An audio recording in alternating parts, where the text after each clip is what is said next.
Edmonton Sports Talk. My God, I loved it. My name's Jay Milne. #Luke. Our sports update deliverer. The Coon. I'm Zachary Kubish, and you're up today. You know what, Reid? You might be honest. All right, here's what's going on in the Nest.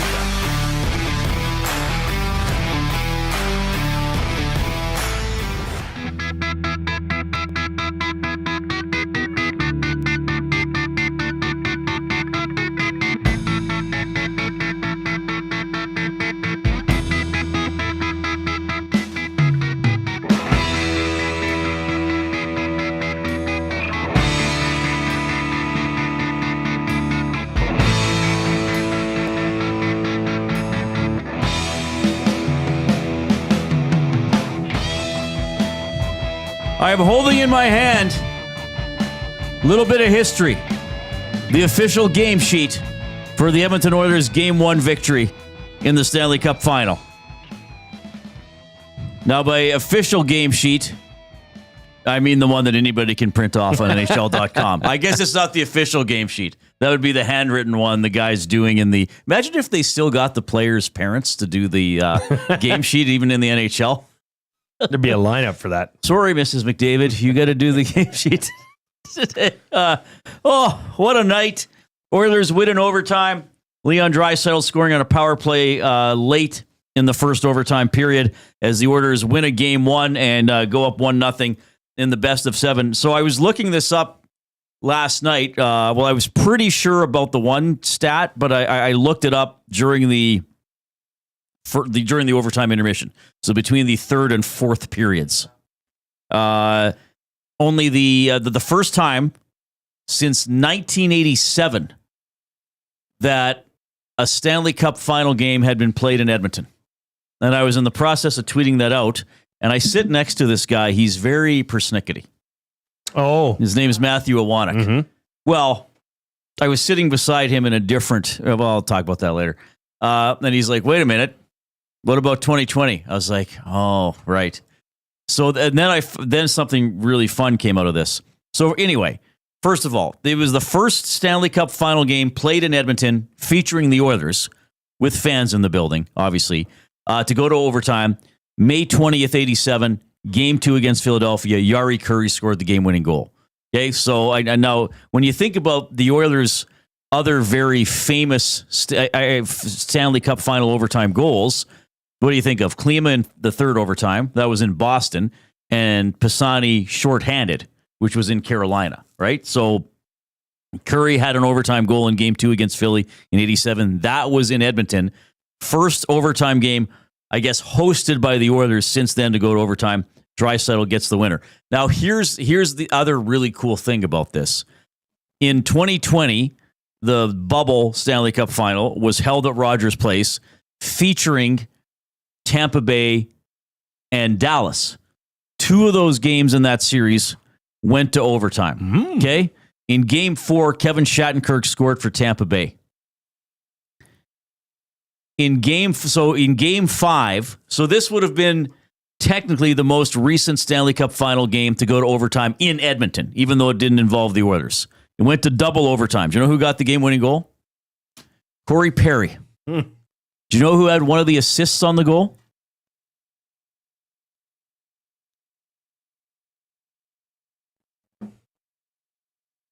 Klingberg. John Klingberg. So, part of me was like, imagine if this was Perry from Klingberg. Wow. And it would be the second straight Stanley Cup Final game to go to overtime in Rogers Place. That was Perry with an assist from Klingberg.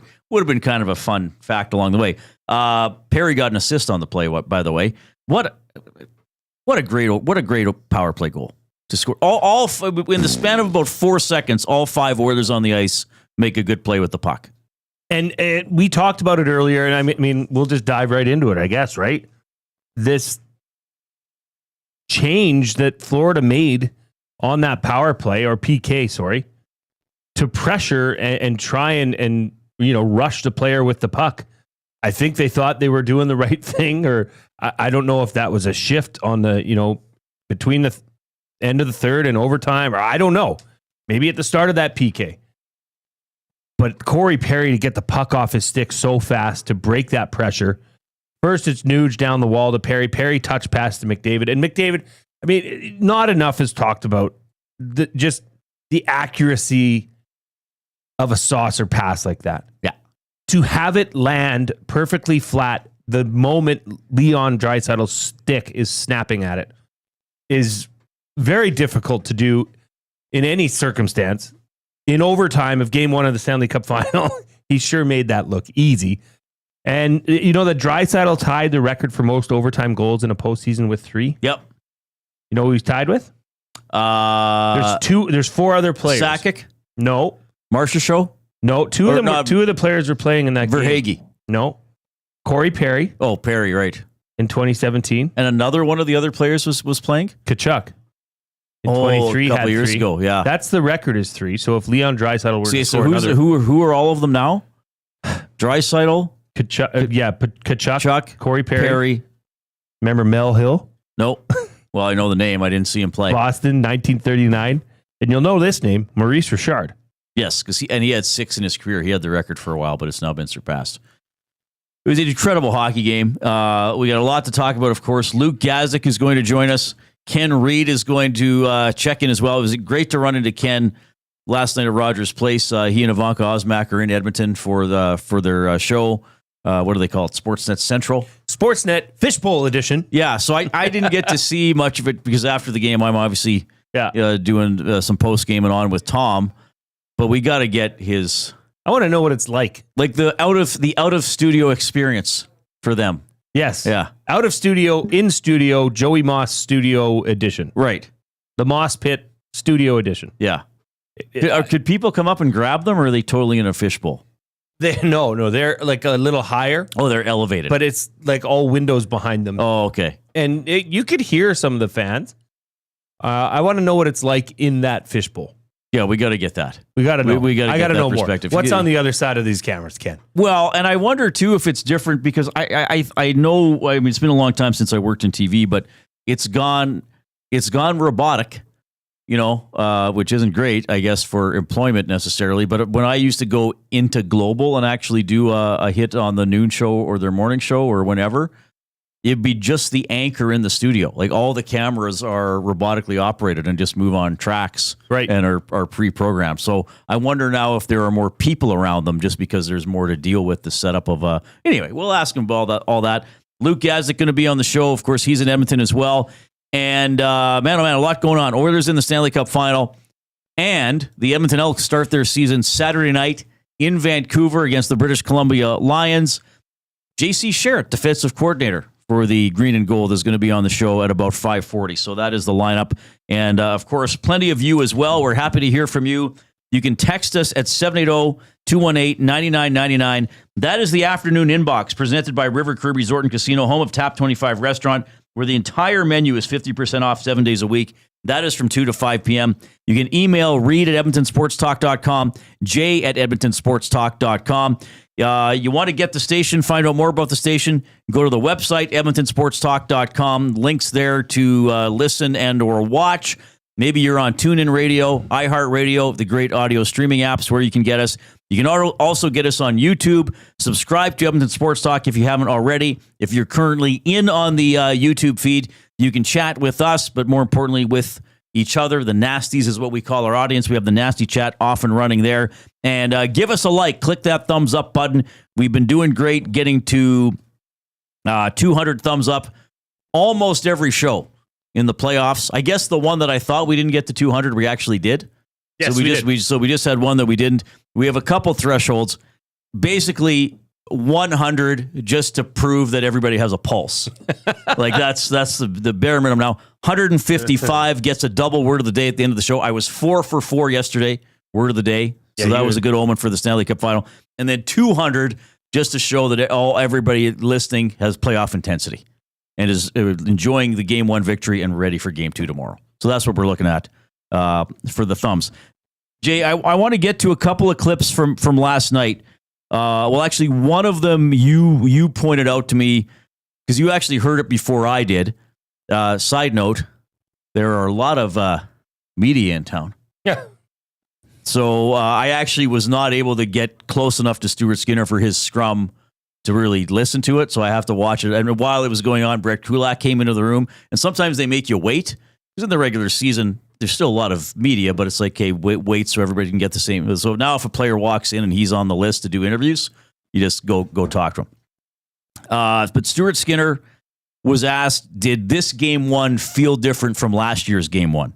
Felt completely different. A bit for me, anyways. I'm not too sure how it is for the other guys, but when I saw the cup on the ice last year, I was kind of looking at it with googly eyes. And this year, seeing it, it's I was here last year. I saw it already. So now it's time to get back to work and do my thing. So definitely felt completely different just from the emotional wise. I found that interesting, Reid, when I heard it. I immediately texted you and said, hey, we got to get this clip, because I appreciate the honesty from Stuart Skinner. And I appreciate that even though these are professional athletes that we hold to a certain standard, at the end of the day, when you see the Stanley Cup in front of you, you turn into a kid and you get googly-eyed. But at the same time, that says a lot about what we've been talking about already about this team, is the difference, the maturity, or as some would say, maturity, in this team going into this series. This is not last year's team. This is a team that's more seasoned, more veteran, and has been here before. So I appreciated that comment from him. At the same time as understanding why he may have done that last year. Yeah, I don't remember the cup being on the ice last year, but I guess it was different. Somebody brought it up I was in the building yesterday, and I wasn't game one last year. Somebody brought it up earlier in the week, suggesting why does that happen? Well, why do they have to put it out there? Like, do you think that both teams don't know what they're playing for? No, I think it's all part of just the presentation. You got to have some pomp and circumstance around it. Okay, but I don't know. Maybe I don't know. I think for a TV audience, a TV audience, maybe some Americans who don't know the trophy as well. It's like, oh yeah, that's the Stanley Cup. I think it adds to the whole mystique. I think it would add more if they gave it its own seat. Just sat. It's better. Well, he could sit in the penalty box between the scorekeepers. Yeah, put it in there. Put it in between the benches entire time. It's just visible the entire time. Yes. Yeah. Put it in a section. Move it around, seat to seat, game to game. Yeah, it could be like deck. Robert Clark singing the anthem. Yeah. Where is he going to be today? Exactly. Where's Lord Stanley sitting today? All right. Woo. Something else here. Quick post-game comment. And I want to get Jay's reaction to this one, especially since, you played a high level of sport yourself, having played Golden Bears football. Knobloch was asked, the basic theme of the question was, well, now, the two teams have seen each other, and you guys have beaten the Panthers. So, what do you have to do to be ready for the Panthers adjustments? Like, what are you going to adjust to, and how are you going to anticipate what they're going to adjust to? Yeah, you could look at every single play and area of the game and what they do in this situation. What do they do here? What does this line do? What does that deep pair do? And really, that information is good, but how much can you use it? How much can you apply in the game? And probably the more you're giving the players, the more of a detriment you are for the players, just because it's information overload, and it ends up being paralysis by analysis, where it's important that the players have the bare minimums. What do they need to know to play their best? And if you're giving them so much information, the game's not easy to play. It's not free. They're thinking too much, and it should be, playing on their instincts. So obviously there's some things tonight that we'll address that we think that'll help us going forward. But I think it's most important that coaches just set some guidelines, give some parameters, let the players play, because ultimately that's the most important thing, is that they're playing freely. What do you think of that, Jay? I love it. I think that's the right thing to do. I mean, this team is, and I've said this on our show, Reid, sometimes I wonder how much does a head coach of a professional sports team really do, especially during the game. Once the whistle's blown, what responsibility does that coach have to the outcome or effect on the outcome of the game? Not that much. So when you're in a series like this, I mean, you only have today, and then tomorrow's game day again. This is a team that played pretty damn well throughout the regular season. and they've been playing really well this postseason. Mm-hmm. Do you tell Picasso how to paint? Right? Right. But for Chris Knoblauch to know that, to stay out of his way, I wonder if Paul Maurice would do that. I don't know. I'm getting vibes that he may not. I'm getting vibes he may insert himself more into the team locker room and discussion and game plan, but that's another story. I like it, Reid. I mean, yes, let the players play. Play on their instincts. Absolutely. Why not? Because it's worked out pretty well. Yeah, and we've talked about that too. Well, they got a game plan for Florida. Yes, they do game plan for Florida. But as he said, you got to give them some guidelines. And he said you don't want information overload. You don't want analysis by paralysis. And he kind of said you don't want to break down every D pair. You don't want Matthias Janmark jumping on the ice and being like, okay, Mikola's on the ice. They told me he goes left 72% of the time. Oh no, wait, it's actually right. Seth Jones. Okay, he goes right 64% of the time. Of course, you want to look at team tendencies. I think they're going to, both teams might say, okay, they are good at this, or maybe this one important player does this. We want to take this away. Other than that, go do what you do. Absolutely. I remember, it might have even been Drew. I heard a story once that when Paul Coffey was on Detroit, some other team was scouting his up ice rush on the power play. He would usually try to carry the puck into the zone. And that if he was on his forehand, he generally carried it into the zone and it got troublesome for the defending team. If he was on his backhand, he generally shot it in and gave the team on the PK a chance to go back and shoot it out. So the team that was killing was like, okay, force him to his backhand. But that's all they had to know. Coffey, force him to his backhand, right? It was that's important. It isn't obviously important to give, as Knoblauch said, guidelines. You want to take away some tendencies of the other team, but you don't need to have their brains taking away from what their strength. And I think that's why Knoblauch has been successful. And clearly, he has a good roster, but I think that's why he's been successful and why we've seen some players come from being scratched to going in and playing well, because he probably just tells them, go do what you do. Yes. This is what you are good at. Go do what you do. I mean, look at Cap. What were my expectations for Kapanen when they claimed him off waivers? Nothing. Not much at all. Yes. I remember that day. Because generally, waiver you wire. said, well, it's a waiver wire pickup. Yeah. And now look at him. But I mean, that is where possibly coaching and having that buy-in can come into play. Because he's clearly bought in. I mean, Kapanen's playing very well. Podkolzin. What a game by Podkolzin. Yeah. I mean, can you imagine if he scored the game winner when he, took it to the net? Oh, the Kapanen rush? Oh, it's beautiful. Yeah, that was crazy. That was an amazing play. I think he hit the outside of the post. So, and Podkolzin in overtime had a really good chance. Did he have a chance too? Yeah. Frederick had he that brought one. it right out in front of the net. Right. There was that. Okay, yeah, I think I remember that one. How about the end of the third period? If we're talking about, fantastic moments in this game when the Oilers just pounced all over Florida. Mm-hmm. I mean, McDavid was close to ending it when he came out from the corner, brushed it off Bobrovsky's shoulder. Oh, yeah. It was like a jersey save. Yeah, they had a couple trickle wide. I mean, it was an exciting game. I think the Oilers played very well for the most part. Of course, Florida did some good things. Of course, Florida had a push. I mean, Kulak was asked about that after the game, and he's like, your other teams are going to have chances. They're going to do things well. I mean, we'll see how it goes. I remain encouraged. I picked the Oilers in 6, and I saw last night's game, and even though it went to overtime, I'm really wondering, is Edmonton's best better than Florida's best, especially if the Oilers don't beat themselves? Nothing I saw last night made me feel that way. And I'm not saying Florida isn't good or not capable of winning. I'm just saying, when Edmonton cranked it up, they kind of dominated more than Florida did when Florida cranked it up, I thought. Well, and I mean, we're going to keep getting into this and continue breaking this game down, but I feel as though the Panthers were gifted 2 goals.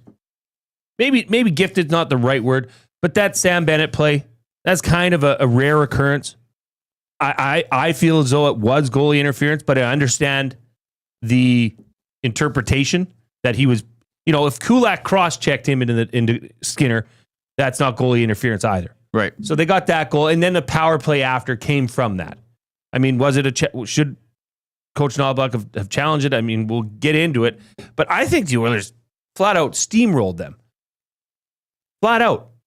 They came out with a sloppy start to the second period, and the second period was not entirely great. Yeah, and Skinner's best work in net for sure in the second period. But they outplayed them for the majority of that game. Yeah, I would say that. Yeah, I would say that they had the edge. But a great game all around. I mean, we saw speed, we saw skill, we saw hitting, we saw a bit of nastiness, we certainly saw some chippiness, we saw good saves. 51 hits each. We saw good offensive plays, we saw nice goals. So, yeah, it was an incredible start to the series. All right, Luke Gazdic and Ken Reid coming up. JC Sherritt from the Elks, the defensive coordinator, a little bit later on. With the CFL season starting tonight, Ottawa at Saskatchewan, the Ottawa Red Blacks, as I like to say. We got a CFL-themed off-topic topic presented by William Huff. Since 1952, William Huff has provided industry-leading advertising solutions for thousands of valued clients. Their unparalleled customer service, combined with decades of industry expertise and a desire to make every job the very best it can be, is what they call the William Huff Advantage. Visit their website at williamhuff.com or give them a shout at 780-454-4536. Let us know what CFL stadiums you have visited and rank them. So I guess to do this, you probably have to have gone to, well, at least 2 out of the 9, probably maybe even 3 to get a more substantial list. But don't just say, well, I've only been to Commonwealth, so it's number 1. You got to have visited a couple. The more, the better. And can we even include ones that have since been torn down? Sure. Or no longer used? Because you've been in a couple. I have. I was at old Taylor Field in Regina, which is now Mosaic. Well, it's now Is not it the there. same location or next to it? Next to it. I think it's next to it. Yeah. Beautiful. Taylor Field was a dump. Taylor Field was the worst stadium I've ever Worse been than McMahon? Because McMahon gets crapped on. You know a how lot. you got from the bottom up to the upper deck? Cylindrical ramps. That was one of those, yeah. It's like the Orange Bowl Stadium. Right. But to the sky. It's terrible. Nicest stadium I've seen is in Winnipeg. The Princess Auto. You actually been to that one? Yeah. Okay. Well, when I was with the Wildcats, when I was the VP of the Wildcats, we would charter to that game. So that was an away game. I went to all the away games, but family and I brought my daughter as one of the water girls. Oh, nice. Beautiful stadium. And it's kind of nice. Like, I understand the desire for Double E fans to want a smaller stadium than Commonwealth, because it is, and it's really enclosed at the top. So it looks like a full-size NFL stadium, but it's much smaller in seating capacity. Right. Okay. So it's much more intimate. Very nice stadium. McMahon Stadium, a dump. But it was better. It's better than the old Taylor Field, the now defunct Taylor Field. Oh, yeah. It's wow. more accessible because McMahon Stadium's actually a bowl. You walk in and you're on the concourse, and then you go down to your seats. Right? Okay. So it's kind of nice like that. But yeah, just bump an elbow. It's terrible. It's brutal. I can't believe they're hosting a Grey Cup. You're just disgusted by it. Well, yeah. And to think, where are they going to fit all these people at Grey Cup this year? Right. Like, wait, you want to wait 45 minutes for a overpriced, soggy hot dog? You wait. All right. So that is our off-topic topic. Tell us which CFL stadiums you have visited and give us a ranking. So we'll have some fun with this one. 780-218-9999 is how you can text the River Cree Resort and Casino hotline. In the next segment, boy, we're talking a lot of different Edmonton sports today. This is fun. The Oilers are the feature, of course. But I can tell you this, courtesy of Play Alberta, which is the presenting sponsor of Edmonton Sports Talk, we have a VIP table for 4 to the Stingers game against June 10th against Ottawa.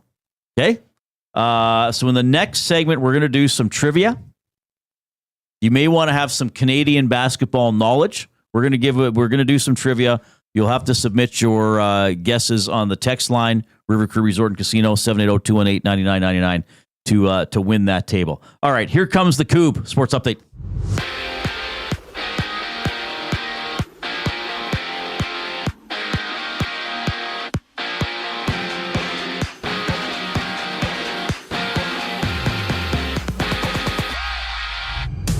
41-year-old Aaron Rodgers is expected to sign a one-year deal with the Steelers, multiple sources reporting this, including NFL Network's Tom Pelissero, breaking the news.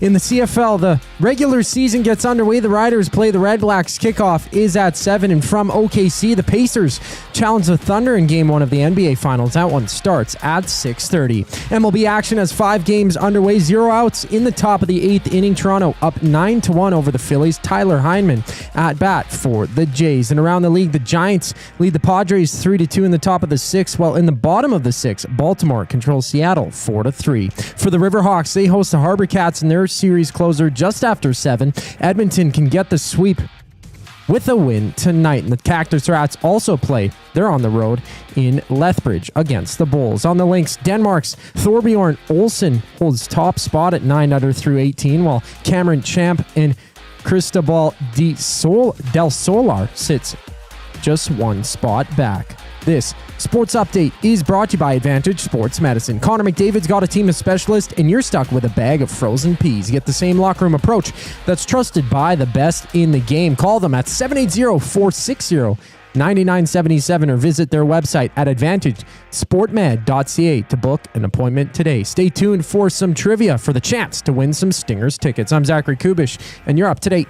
2 guys and a goalie. People who are listening or watching at home, and you want to bring up the Sportsnet highlight 10-minute shortened game on your computer, freeze the screen with 33.8 seconds left in the period and with 50 seconds left on the power play. In my mind, that is the exact instant Leon Draisaitl knew he was going to win the game. When Perry makes that little drop pass, he pounces. He took the safety off. That's the point where he takes the safety 2 guys off. and a goalie, presented by GS Construction. Tuesday and Thursday afternoons at noon, only on Edmonton Sports Talk, your clear choice for Edmonton sports. Fridays just got a whole lot more fun. Spin the wheel at the banquet for your shot to win big and save on your bill. Spin, win, save. It's that easy. Details at thebanquetbar.com. The Banquet. Get real. Play hard. GCL Diesel has been serving oil country since 1972. From diesel cars to SUVs to pickups. From farm tractors to school buses to a big rig. From diesel generators to forklifts, GCL can test, troubleshoot, and repair all diesel fuel system components. Whether it's injectors, pumps, turbos, filters, or additive, GCL has the parts you need to keep your diesel running the way it should. For genuine diesel parts at wholesale prices, visit GCL Diesel in the West End or online at gcldiesel.com. GCL Diesel. Diesel understood. Hey Edmonton, ready to take advantage of lower rates and better pricing? South Fort Chevrolet in Fort Saskatchewan has you covered. From rugged trucks to sleek SUVs. And with over 40 years in business, you can trust that you're getting the best deal on your new ride. As the proud title sponsor of the Nielsen Show, EST listeners can drive a little to save a lot with South Fort Chevrolet's transparent pricing and down-to-earth sales team. Visit us today in Fort Saskatchewan or online at southfortchev.com. Time out, Edmonton. The new Play Alberta app has arrived, and it's here to make your gambling experiences more fun, exciting, and secure. Enjoy the convenience of hundreds of casino games, betting live on your favorite sports teams, and access to lotteries all in one place, anywhere in Alberta. Enter code YEG50 to receive a $50 free bet when you make a $5 minimum deposit. That's a $50 free bet for new and existing users using code YEG50. Remember, if you gamble, use your game sense. Keep your team jersey and rally towel close by and help bring the championship home. For all your other treasures, store them with Sentinel Storage. Store Canadian. Try 4 weeks free at sentinelstorage.ca. Proud partner of the Edmonton Oilers. Must you click? Click.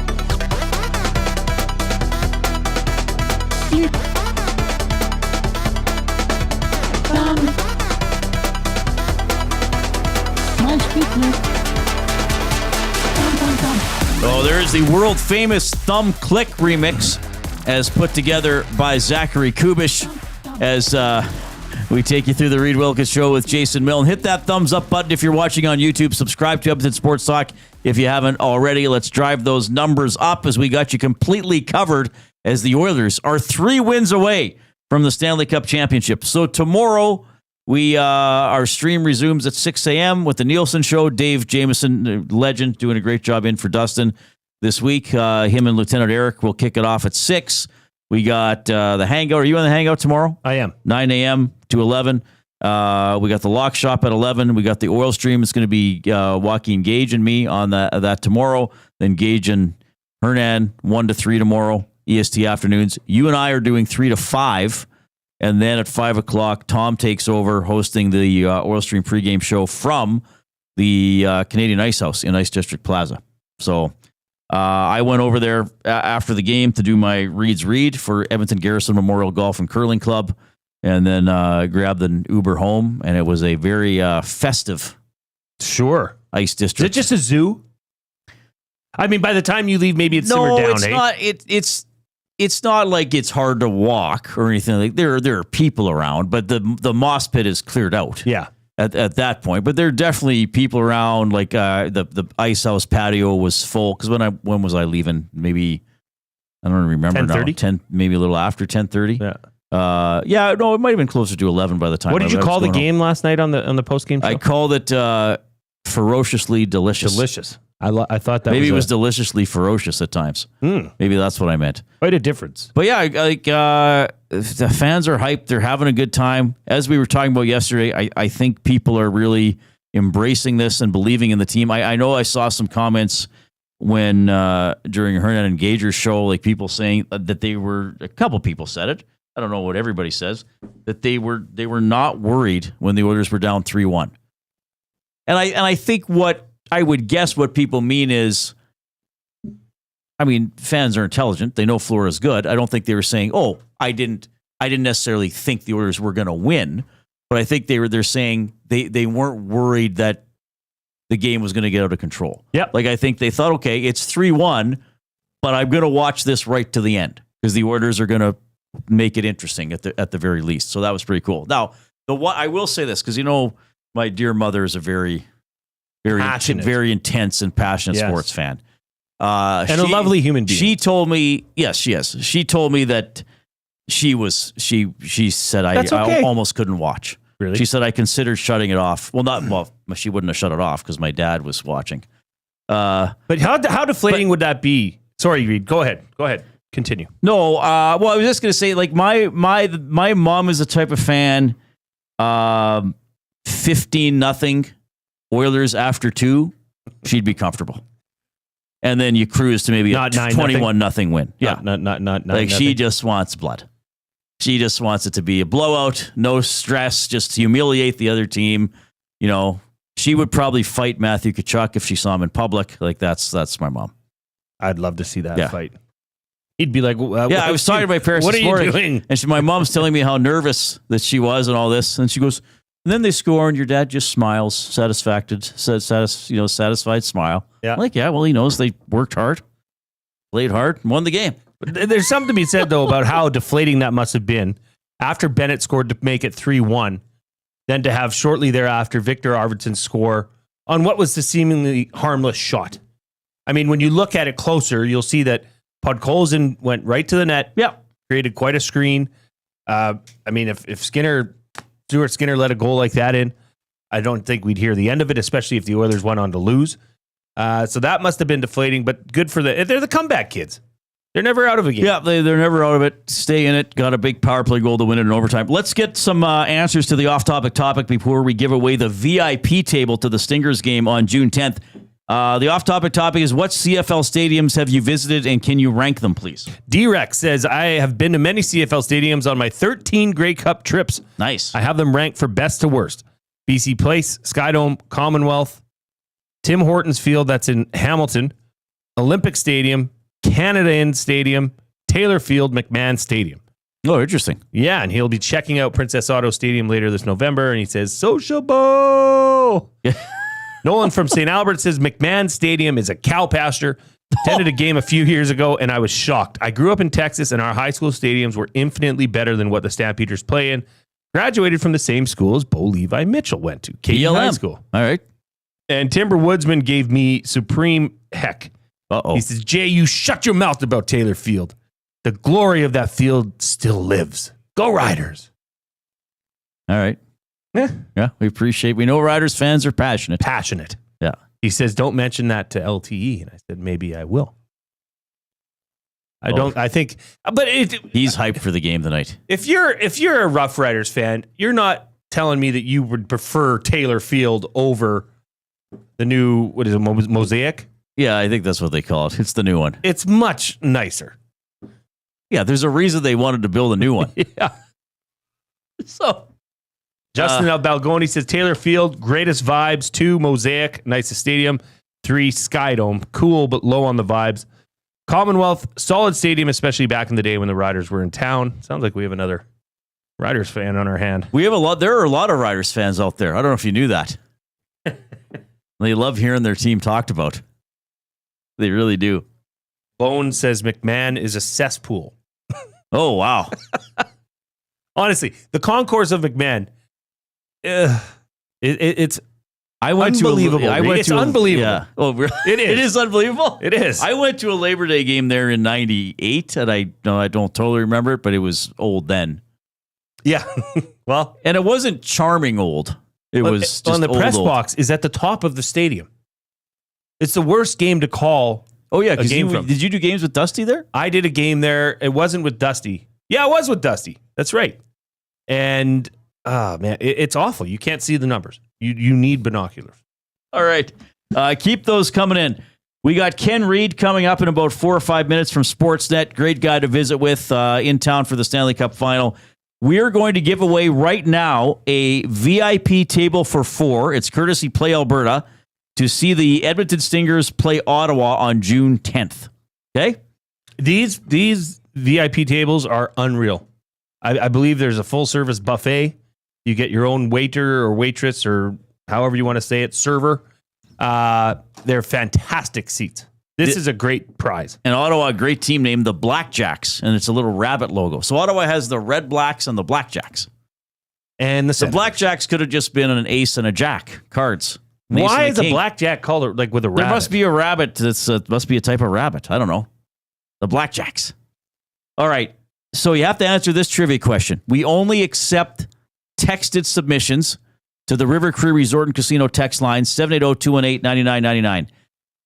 Name the 4 Canadian players playing in the NBA Finals that starts tonight between Ind and Oxa. Last names are fine. We don't need full names. And are we going to accept minor spelling mistakes, or do we? Yeah, you just got to be directionally correct. Yeah, if we know if we think we know what we want you to know. I'm going to give one away. Okay. SGA, the MVP of the league. Yeah. That'll be the easy one. Okay, but you still got to write his last name out with the hyphen. So name the 4 Canadians who are set to compete in the NBA Finals. First correct text gets the VIP table for 4 to see the Stingers against Ottawa on June 10th. We already got it? We got a winner. So we got it that fast. Who got it? Unnamed. So we need a name. Unnamed. I will be contacting you. That was quick. They were ready to go. Yes. Okay. Wow. Well, we'll give them out. We'll give the right Sure. names out after the fact. Okay. Let's do a break here. Coob coming up. Ken Reid set to join us. It's the Reid Wilkins Show with Jason Milne.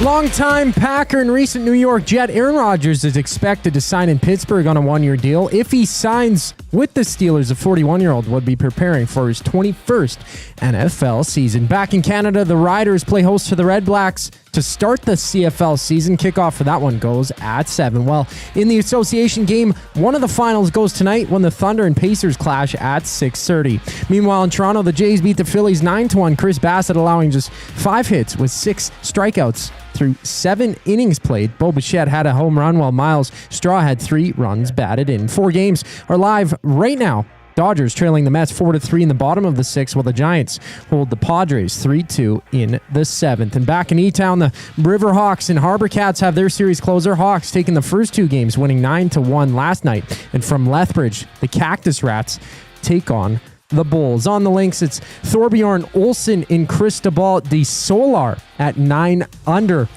holding top spot at the Canadian Open. This sports update is brought to you by Paramount Flooring, proudly serving Edmonton and area for over 30 years. Their West End showroom is open 7 days a week. You can also shop online at paramountflooring.ca. Ken Reid from Sportsnet joins us on the other side of the break. I'm Zachary Kubish, keeping you in the loop. Get your fix every single game with the GCL Diesel Oil Stream pregame and postgame shows with Tom Gazzola and Hernan Salas. Whether it's breaking down the starting lineup, predicting key matchups, or diving deep into the game's biggest moments, Tom and Hernan are here to give you the best insight and analysis in the city. After the final horn, get the breakdown of every key moment, performance, and player reactions. It's your one-stop shop for all things game day. Catch the GCL Diesel Oil Stream pregame and postgame shows with Tom Gazzola and Hernan Salas, only on Edmonton Sports Talk, your clear choice for Edmonton sports.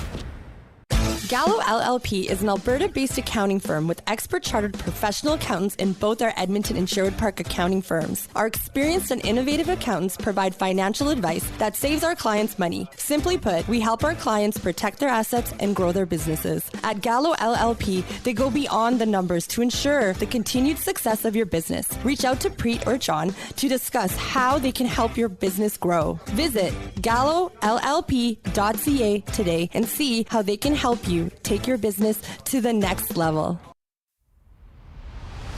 Do you have pets? Horses? Chickens? Did the place you used to get your feed recently close down? Have no fear. Clover Bar Feeds is here. Whether it's dogs, cats, horses, or chickens, Clover Bar Feeds has you covered. Offering a large variety of food and feed, you can trust the experts at Clover Bar Feeds. They've been family owned and operated for over 60 years. This means you can expect nothing less than top-notch service and selection. Come visit them at 200 Portage Close in Sherwood Park or visit them online at cloverbarfeeds.com.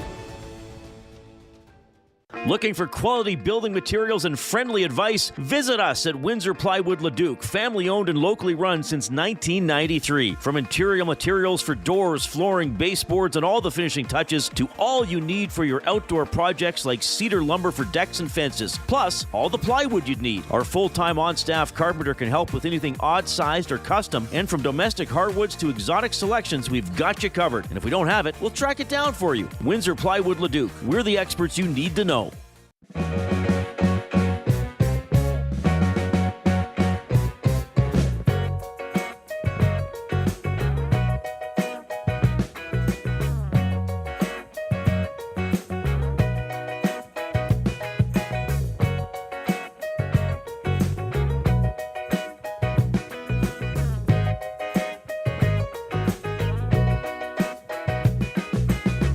All right, thanks a lot for joining us this afternoon along with Jason Milne. I'm Reid Wilkins. We are coming to you from the Banquet Studio. Craving a late night snack? Check out the Banquet's new late night happy hour menu. Sunday to Thursday, 9 p.m. till close. Enjoy favorites like sweet and spicy lettuce wraps or the Banquet burger at happy hour prices. The Banquet. Get real, play hard. So we'll get to some new Oilers audio when we dive into the Oil Understood in the 4 o'clock hour.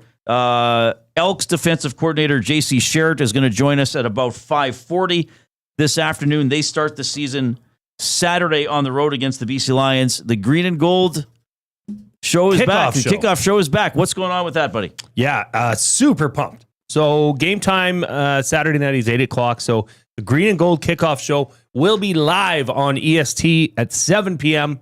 Saturday. It'll be myself and Matthew Wannick, and we're doing it from here.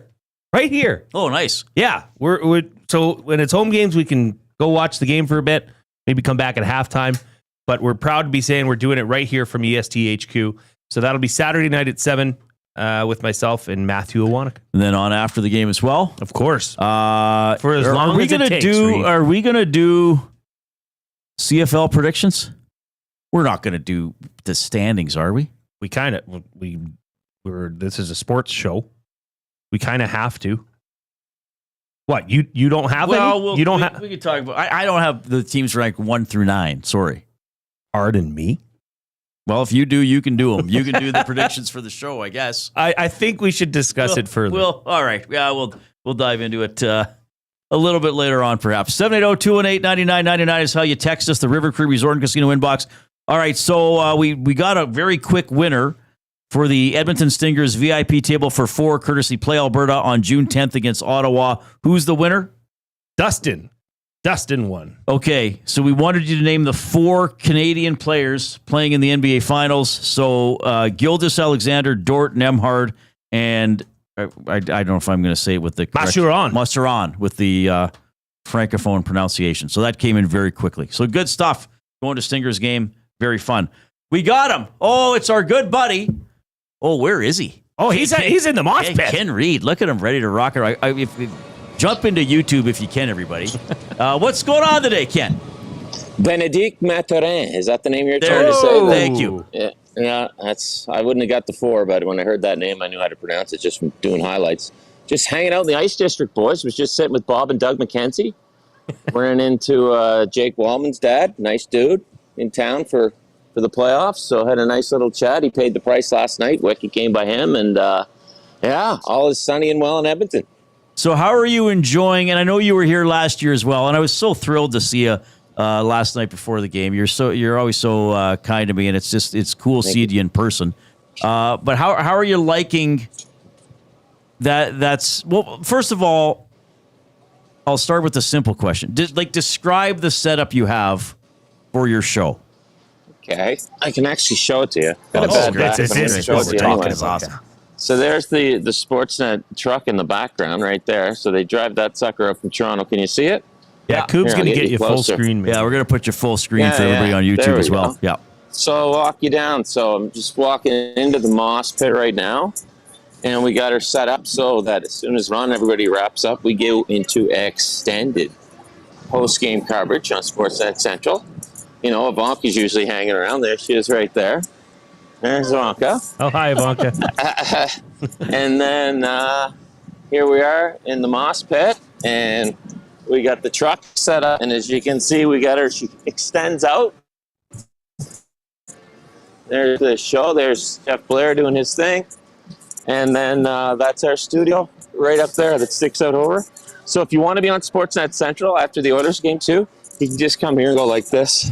Wave and jump, and we'll turn around and give you a wave. So what did you do yesterday? Because obviously you were on the media level at Rogers Place. When did you make your way over there so you're ready to go after the game? Yeah, so we just, I'll be honest, I went up, doubled up on the media meal. And then watched first 2 periods inside, and then the almost next 2 periods inside the truck here. The cool thing about here is our feed inside the truck is about maybe a second quicker than the feed up there. So on the overtime goal, you can turn around really quickly, and then you can just see everybody go nuts, which was amazing. Yeah, it was super cool. So yeah, the next best thing for me to be in the building is to be in our truck, and we had my buddy Captain Ron in. He came and watched last night for a little bit, and we have a crew of about 10 in there that takes care of us, so it's a blast. And the cool thing is reacting to the game. You're bouncing stuff off Luke Gazdic, who knows a lot more about hockey than I ever did. And we just broke it all down and had as much fun as we could. So Ken, can people see you from the outside? Sorry, I lost you there, guys. Can people see from the moss pit? Can they see you and Ivanka in the studio? Yeah, they can. They can. There's people turning around waving because the lights come on in there. So it's almost like it's like broadcasting in a fishbowl, right? So our little fishbowls are right up there, so people can wave at us and stuff like that. And every once in a while, I'll turn around and wave just to stay humble, boys. You know what it's like, Yeah. So let's try to be nice. But yeah, it's cool to have a live audience. I feel like Bob Barker, but there is the nice there's the nice window in there that keeps things between the lines, if you know what I'm saying, just in case things get crazy. And how much of the moss pit can you hear when you're inside the fishbowl? Everything. Yeah, you can hear it. Yeah. So what we do is usually on TV we just have a IFB in one ear, but for this, because it will get so loud out there, we'll put the IFBs in both ears. Just like Kyle would or Gene would before the game, because it gets really loud, and it's just so fun as an old guy to watch 19 and 20-year-old people doing what I would do if my team was on a run. Like, I'd want to be right in the middle of it too, having fun. So yeah, it's people watching and it's game watching all at the same time. All right, I'm curious though, because are there more people around you? Because it's been a while since I was a TV anchor, as you know, but I would go to Global and do hits sometimes on their morning show, and there's nobody in the studio except the host. It's all robot anchors and stuff, or robot cameras being controlled or pre-programmed. Is it different now, or are there more human beings around you while you're doing? Like, forget about the moss pit, but more Sportsnet staff. Last night we had, I'd say probably including Ivanka and Luke and I, there's probably 12 people in that truck. So we had guys on lighting, guys on audio. We had Ian overseeing the whole thing. We had guys working the cameras. Bosses were in there. Producers were in there. There's probably 12 people in that truck last night. All right. I know you're in the middle of stuff. I don't want to tie you up for too long, but what else is going on today? Like, when can people watch you today? How different is this working for you outside of the truck? Yeah, well, you can see me at the Riverhawks game tonight if you're going down there. We're going to hang out there, watch some baseball, and man, you just missed me in the Oilers team store where somebody mistook me for Nick Kypreos, so that shows you how big of a deal I am. I'm happy that they think I have the body and physical makeup of an ex-NHLer, which is nice. But no, we're just hanging out today. Gaz and Ivanka and I are going to record a quick hit for Sportsnet Central that you'll be able to see tonight. And wall-to-wall coverage, baby. Here we go, and having as much fun as we can. So, Ken, given your history with Edmonton, being here with CTV, when you come back to Edmonton, are you kind of the go-to guy in terms of, hey, Ken, where do you think we should head for supper tonight? Or what watering hole should we visit? Yeah, not really. I try to take the just fade into the background here, but my old buddy Steve Hogel's running the Riverhawks, so everyone said we got to go to that. So for sure, but yeah, I guess they kind of lean on me. I'll say, oh, I used to live in this place, and there's that liquor store over there that I went to before, that kind of stuff. But it's so changed down here in the Ice District since I lived here. Like I had an apartment over on 105th, and it wasn't like this then. It's pretty awesome. So we're enjoying ourselves. But David Amber, I'd say he's the main social. He was the big dinner planner for tonight. So DA had her planned out, but our crew had it planned out too to go to the game. So we're splitting her up. We're doing zone coverage, not man-to-man. So, yeah, I don't know if I'd be the go-to guy, but if somebody wants me the go-to guy, I'll take it. Ken, this was incredible. Thanks for doing this. A lot of people are on the audio stream, but I think it still sounded like you're on location, walking around the moss pit, and certainly for people on YouTube, it looks so cool. If people miss the visual element, they can go back and watch it later once the show is archived on YouTube. Great stuff, buddy. We love having you on. You always give us a laugh, and you're a great storyteller. And I'll see you at the rink tomorrow night. It's going to be great for Game 2. I'll see you at the rink. And the best part, like I say to the guys in the press box last night, when it was time to get the crowd pumped up, what did they go to? Guns N' Roses and Metallica. Take that, kids. Yeah, that's right. That's a good point. Thanks, buddy. See you guys. Peace. Yeah, well, I've talked about that. I love the Welcome to the Jungle intro that they have for the hype video, the pre-skate out video, and then for a few years the Oilers have been using Enter Sandman to skate out. It was loud last night. It was awesome. Well, Steve Hogel is now the director of fun with the Edmonton Riverhawks. Right. He was on our show. He would have been Ken's boss, right? Yeah, that's awesome. I'm glad that Ken has taken the crew down to the Riverhawks because for West Coast or minor league baseball, it's about as good as it gets, especially with the weather right now in Edmonton. Yep, not too hot. It's going to be a perfect night to go sip on a cold one and have a dog or a glizzy, as they say. Just got to text Ken a quick thank you. Yeah, that was fun. He's a great guy. That's going to be cool for them being in the studio and then doing it on the platform sort of. It looks like a push out like on an RV. Right. That's exactly what it would be like. But yeah, that's amazing. And he's working with Luke Gazdic, who's going to be on our show. I think he might have been supposed to be on some other show today. Oh, but we wound is up there with controversy about this? No, this is not at all. This Okay. is not like last time when I screwed up. Well, this is we'll take as much Luke Gazdic as we can get. Yeah, we got him coming up about 4:40. Right now, we have a very special part of the show that we've been bringing you for about the last month or so. It's play, it's Jay. It's play, he's Jay. It's today.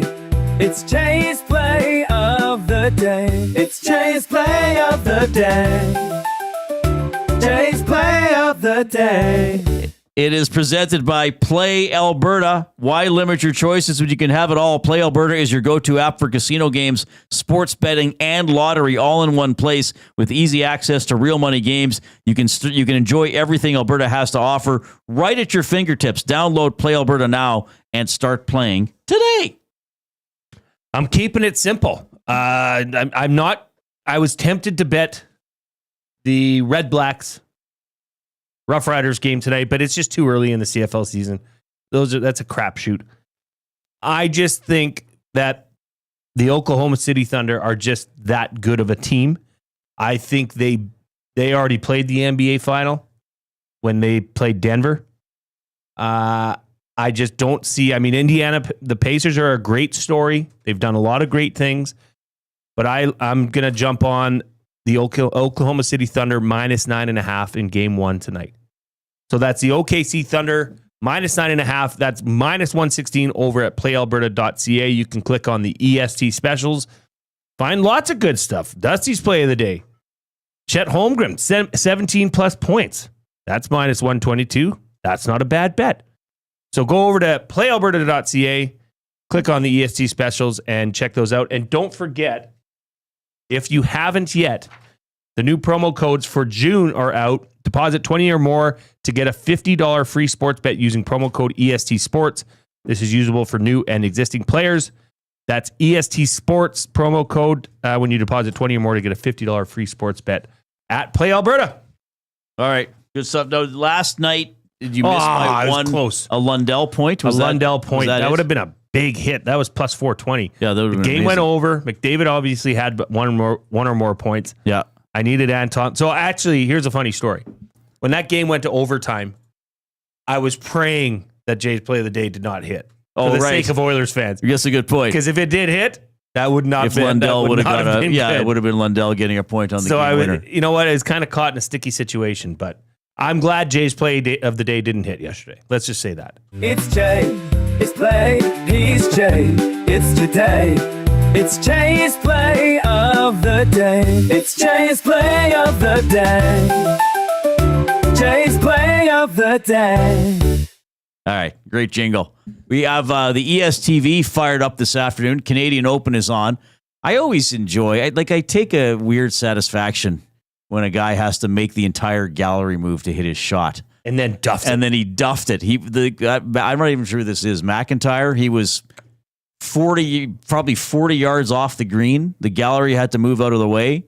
It didn't look as if his lie was that bad, though. It's trampled down, though. But he came up way short and is now in a bunker. Oh, Corey Connors is in this pairing, too. He's blasting out of the bunker. Oh, they're on 18. All right. Beautiful Olsen looking and court. Del Solar are tied for the lead there. Why is it always in Ontario, the RBC Canadian? I don't know. Well, it used to always be at Glen Abbey, right? Yeah. That was Bring it out when I was west. a kid. It was always here's this McIntyre guy. Like, he's got a fine lie. Come on, make the shot, buddy. All right. I could have made that shot. Yeah, I could have made that. I could have missed that bunker. I could have sculled it 40 yards over the green the other way, but I wouldn't be in that bunker. That's what I promise you. We have the oil understood for GCL Diesel coming up. Luke Gazdic in the next hour as well. Here's the 4 o'clock break.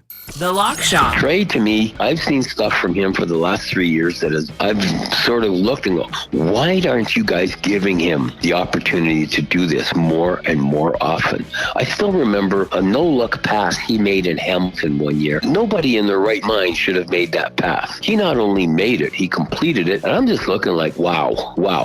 The Lock Shop, weekday mornings at 11, only on Edmonton Sports Talk, your clear choice for Edmonton sports. If you aren't wearing a Connect belt, what are you waiting for? A one-size-fits-all belt with a smooth, hole-free track system makes it adjustable for the perfect fit. With fully customizable options, you can choose your belt color, material, and buckle to suit your style. 100% Canadian-owned and operated, Connect belts are designed for work, everyday wear, and even a round of golf. Check out the large selection of men's and women's styles at www.knktbelts.com. Connect belts, the perfect fit every time. Experience the iconic music of Dire Straits with DSL, Dire Straits Legacy, June 12th in the venue at River Cree Resort and Casino. Featuring original members and musicians who recorded, performed, and toured the globe with Dire Straits. Alan Clark, Dire Straits' first keyboardist, plus Phil Palmer, Danny Cummings, and Mel Collins. This incredible show includes all the hits, Money for Nothing, Sultans of Swing, Walk of Life, and more. Tickets at rivercreeresort.com. River Cree Resort and Casino. Excitement. Bet on it. You've heard the name, but what does it mean? For over 66 years, William Huff Advertising has supplied signage from screen printing to digital to LED with design, production, and install in-house. It's a one-stop shop for all your signage needs. Edmonton owned and operated, William Huff has been trusted by the biggest companies and teams in the City of Champions and many others across the country to do the job. If you're looking for a way to get the word out about your company or event, they are the answer. Go to www.williamhuff.com. Their results speak for themselves.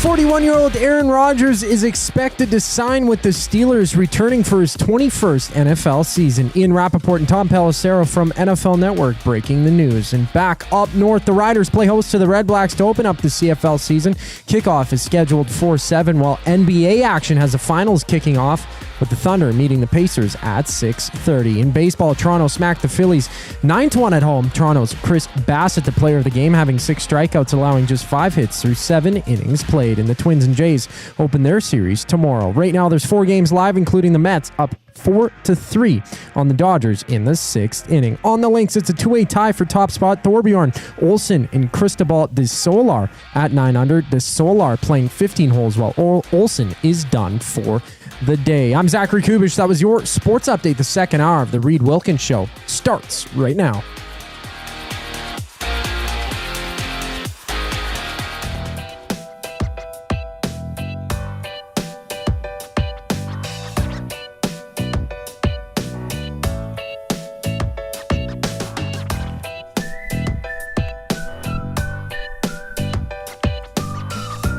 Hope you're having a great afternoon. Oilers up 1-0 in the Stanley Cup Final. Game 2 tomorrow. Dropping the puck at about 6:20 at Rogers Place. We will have our coverage, well, all-day coverage, but the GCL Diesel Oil Stream pregame show tomorrow will start at 5 with Tom Gazzola hosting from the Ice House in Ice District Plaza on after the game as well for the postgame show. Our off-topic topic this afternoon presented by William Huff. Which CFL stadiums have you visited and rank them? People love ranking stuff. Yeah, people love lists. Andrea from Calgary always gives great answers, and it shows her work, so to speak. My CFL stadium rankings: 1, BC Place. 3 words: Grey Cup was inside, or Grey Cup inside. 2, Tim Hortons Field. 3, Commonwealth, solely for the photo op with the EST wall. Oh, nice. 4, TD Place, though our Grey Cup seats were technically outside of the stadium. 5, McMahon, and that is as a Calgary fan. 6, Percival Molson. The concourse is so narrow, it is more claustrophobic than McMahon. 7, the old Taylor Field, because Riders, and I was 6 months pregnant at the time. Oh, jeez. Okay, that's a good one. That's very good. Adam in Quebec City. 1, Princess Auto Field, and he says not for a CFL game, but for a Canadian Premier League game. Had some real Wembley Stadium vibes with the arches into the sky. 2, Commonwealth Stadium. 3, pre-renovation BC Place. 4, Canada Inn Stadium. 5, Taylor Field. 6, McMahon Stadium. And he adds that the last 2 were travesties to engineering, but at least Taylor Field was charmingly old. Oh, interesting. A lot of Canada Inn Stadium. That's the old Winnipeg Stadium. Right. Interesting. Right, because it was called Winnipeg Stadium. And then what was the new one originally called? Now it's Princess Auto. It had another name when the Grey Cup was there and Edmonton won in 2015. What was it originally called? Somebody will know. Oh, yeah. I can't believe I don't remember. It wasn't Canada Inns. That was the old Winnipeg Stadium name, was it not? I believe so. What was it originally called? The new Winnipeg Stadium. IG Field.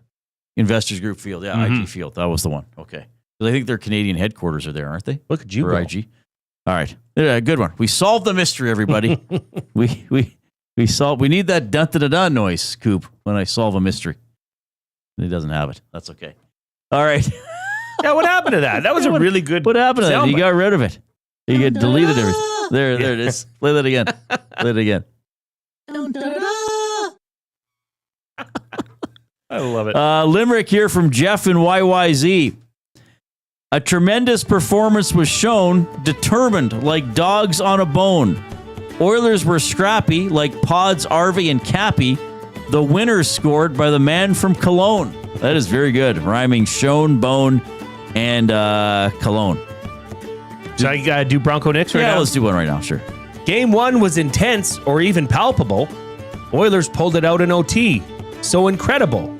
Dry scored 2. As I told you, Oilers losing this series is inconceivable. That's right. Bronco Nick did call a 2-goal game from Draisaitl yesterday as part of his limerick. That's pretty good. Wow. Good work. Limericks can come in to Reid at EdmontonSportsTalk.com. You can text us on the using the River Cree Resort and Casino inbox, 780-218-9999. River Cree Resort and Casino, home of the kitchen restaurant, all you can eat surf and turf for just $59.99 every Friday. That is from 4 to 10 p.m. You can converse with us, but more importantly, with each other. If you're watching on YouTube, use the chat stream down the right-hand side. We call it the Nasty Chat. And if you are on YouTube as well, give us a thumbs up. Click that like button. We are 5 away from 100 on our quest for 200.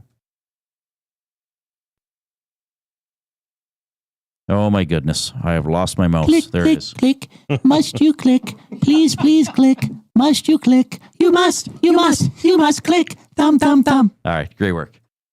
Let's dive into the Oil Understood. It is presented by our friends at GCL Diesel, providers of the best diesel engine components around, from turbochargers to injectors, fuel pumps to sensors. They are the critical engine component experts. Proud to serve Edmonton and Northern Alberta for over 50 years, and now a partner of Edmonton Sports Talk and the Reid Wilkins Show. GCL Diesel. Diesel.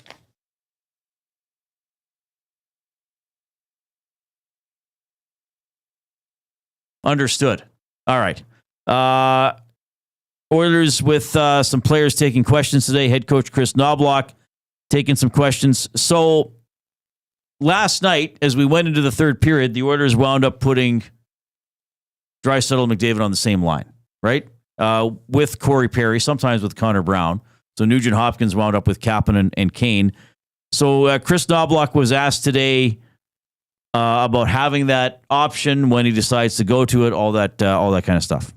Yeah, ironically, we've done it throughout the playoffs and mid-game or third periods. They have just gone off and scored tremendous at a tremendous rate. Two biggest games that come to my mind, a couple games against the LA series, and there's been games when they've actually started and, you know, they played well, but they haven't scored what you would expect. I don't know. I think it's important. One, Leon playing center just spreads out our scoring a little bit. It also gets him in the game a little bit more. He's skating and involved. And I think it also allows the rest of our team knowing that they've got a role. They've got it to play well, and we're not just relying on this one line that is going to do all the work. And yeah, I don't know. It's nice to know that when those two get together mid-game, that the results are pretty good. But yeah, it's something that we can't rely on. Well, they can put them together and still get contributions from other lines. That's the beauty of it. The Oilers have been winning generally with Draisaitl and McDavid together, winning with them apart. I think last night, Knobloch, as the second period went on, the Oilers weren't getting a lot done offensively, so he decided to make the change. That is a pretty nice luxury to have. Yeah, we're not having a great period. Well, throw Leon and Connor together, and Nugent Hopkins, Kane, and Kapanen were still good. I thought the bottom six had a good. I thought the Janmark, Arvidsson, and Podkolzin line listed as the fourth line actually was better than the Henrique and Frederick and usually Brown third line, though Frederick almost won it off the pass from Henrique in overtime. But that's probably more of a credit to how Podkolzin and Arvidsson and Janmark played than saying that the Henrique line played poorly. But that's the thing. I know they factored in on the winning goal, and I know McDavid got an assist on the tying goal, but the Oilers winning or losing does not solely come down to, well, can Leon and Connor combine for 3 or 4 goals? There's other stuff going on. Absolutely. Yeah, and then the depth of this team just keeps showing in some form or some fashion. Like I said earlier, that must have been deflating for the whole bench, Florida Panthers bench, when Arvidsson answered pretty much immediately after Sam Bennett scored to make it 3-1. How good is Sam Bennett, by the way? I mean, he is... Yeah, he was their best player, He's about to become a very rich man. Right? From the Leafs? Who knows? Oh. Okay, here's something for you, Reid. I know you like the odd little tidbit. Yeah. Tantalizing trivia. 11 of Sam Bennett's 12 playoff goals have come on the road. Oh, wow. How do you explain that? I don't. Nearly, you know how many goals he scored this regular season? Now, it was shortened. He only played 39 games. How many did he get to? 13 goals in 39 games. He already has 12 goals. He's up to 12 playoff goals. Sometimes those home away splits, what do you say? It's not as if he's trying harder, 11 times harder on the road. But it's almost too hard to ignore. I mean, there's something to be said about it. What that is, I'm not entirely sure. Yeah, that is kind of a fun stat, though. So the Oilers winning last night, that was Chris Knobloch on having Leon and Connor together for third period and for overtime. It was a tense game, certainly an incredible game to watch. Darnell Nurse was asked about the team's attitude in these tense situations. Guys are just focused on the task at hand. So I think it just comes with the maturity of the group and just knowing no matter what situation, at some point someone's going to get a chance, and it's playing a good, hard, strong defensive style, and when that opportunity or that chance comes, making the most of it.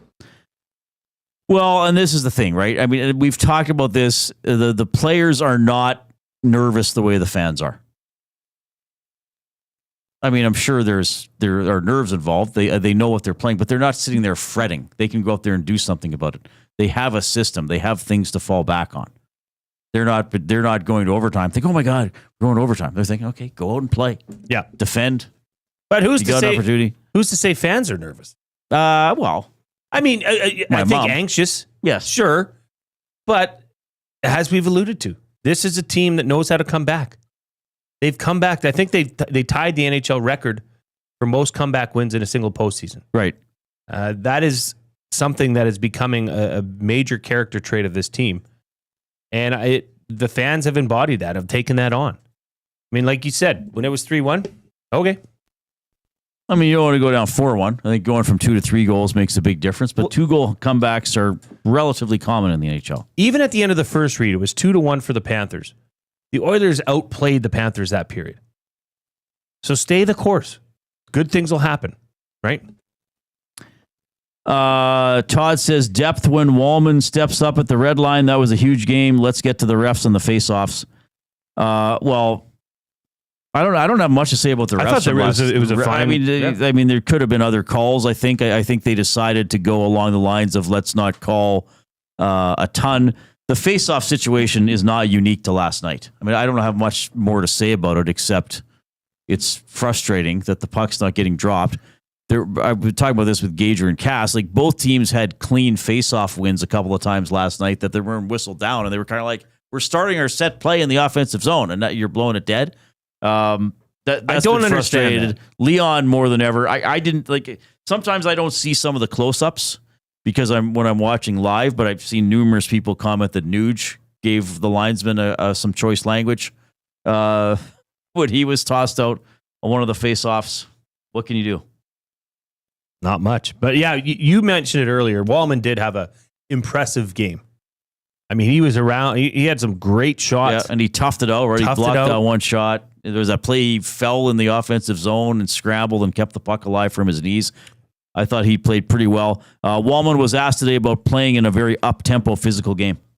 It was fun, for sure. Like you said, it was high energy. I think, obviously, these are the two best teams in the NHL going at it. So it's competitive. You're trying to win every inch on the ice, and tight margins out there. But just kind of playing in the moment, kind of being ready for it. And I think we're all putting our best foot forward. Every line, every guy on our team in our room is dialed in and ready to go. So it's exciting. I think every game will be the exact same like that.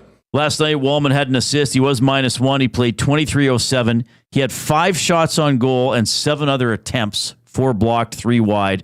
So a total of 12 shot attempts for Jake Walman. Bouchard wound up with 14. Walman with 3 hits, 1 giveaway, 4 blocked shots. A pretty good game from him overall, I thought. And again, I don't know if you look at a single Oiler and say, oh, what an off night. Like he was a detriment. No, they all played pretty hard, played pretty well, went out there and kept trying to play to their strengths and getting the Oilers the Game 1 victory. If you're picking the nit, you could say, was Connor Brown noticeable other than on Sam Bennett's 3-1 goal for the wrong reasons? Right? Yeah, again, that line might have had a softer night for the Oilers. Fair enough, but not bad. No Oilers defenseman played under 23 minutes. Now, I know it was an extended game. Yes. But that, the highest defenseman was Evan Bouchard at 31 minutes. That's a pretty good sign, is not? Oh, I want to talk about that in buying or selling. Okay. Because I think that's something worth pointing out, because one of the themes here for the Oilers is that they have they've kind of worn down some of these other teams they've played in the postseason. So can you do that against Florida? Can you wear down the team that has made its living wearing teams down? That's one of the fun things to discuss here. Absolutely. Darnell Nurse was also asked about, Edmonton. He's had a couple kids here. He's played here a long time.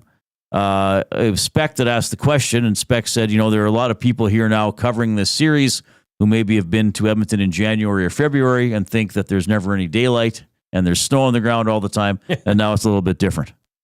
I think springtime's the best. It's one of the best places to be in the spring and early summer. It gets very green. There's a lot of sunlight, and I think, being here, this is my 10th year, raising a family here, the atmosphere, especially when playoffs hit, this city is amazing. And the winters are a little bit dark and cold, but once you get through those, it's a great place to be. I remember I told you I did that hit with a couple guys. So I don't know where they were based, because I thought they were in Vegas. Right. Then you thought Detroit. And then I thought Detroit, because before I was on, they took a caller who was talking about like the Detroit Lions, like offensive line, like something very specific that I'd be like, okay, this isn't a national show or a Vegas show. Then I listened a bit after, and then the one guy said he was in California, and he goes, yeah, it's beautiful now. It's light out until 8:00. Now I know the weather in California is better year round, but it's pretty cool here, all the daylight that we get. When I was leaving, it was dark by the time. I think I left maybe a little after 11 last night. But before then, you're still getting a little bit. Anyway, that was a cool clip there from Darnell Nurse. Dawson Nielsen says Kapanen working his way into a contract for next year. Well, maybe that's something to consider. He has not been a detriment. He's proven himself pretty versatile. Obviously, embracing this opportunity. D-Rock, how about Kapanen almost being the hero with a that was a great drive. And that's, to me, Jay, when he tried to make that play, he did make the play. He just didn't finish it. Like going through the defense, recognizing there's an opportunity there. Like, to me, that's a confident player. Thinking like, all right, and we talk about that, and that's not a risky play if you get stopped. It's a hard play. Maybe the odds weren't in his favor, but he took the chance. And I think he recognized, okay, if I lose the puck or get knocked down, I have 4 guys back. I'm not gambling. It's like maybe a gamble to be fully successful, but it wasn't like a gamble to make the try. You're not putting yourself out of position to make the try. And if that would, of course, the overtime winner that they got was exciting, but that would have been a legendary goal if he had scored that. Of all people, the waiver wire pickup scratch at the start of the playoffs, then who comes in already has an overtime goal, that was, a greasy one. If you would have scored a goal of that caliber, that would have been incredible. Well, and it's a great point, Reid, that style of play or taking a calculated risk. Because you're right. He had his team behind him should that puck get coughed up. It wasn't like it was in the neutral zone. He was taking a stab at going to the net, and he did get there. I mean, it was impressive. That was very close to a goal. But the confidence it takes to do that sure says a lot about him and his growth, but it says a lot about this team, right? Because that's a player that's not supposed to try and make that play. But he did. And he's got the confidence to do it, so all the power to you. And people are bringing up Bouchard's rush as well. That was against Forsling, who's an outstanding defenseman. And Bouch went around him and was nearly able to finish it. But incredible game. We'll see if the Oilers can go up 2-0 in the best of 7 tomorrow. We are going to have Luke Gazdic on the show in about 20 minutes. He'll talk about Game 1 of the Stanley Cup Final. Buying or selling for Damon Bunting when we get back. Here's Coob with the Sports Update.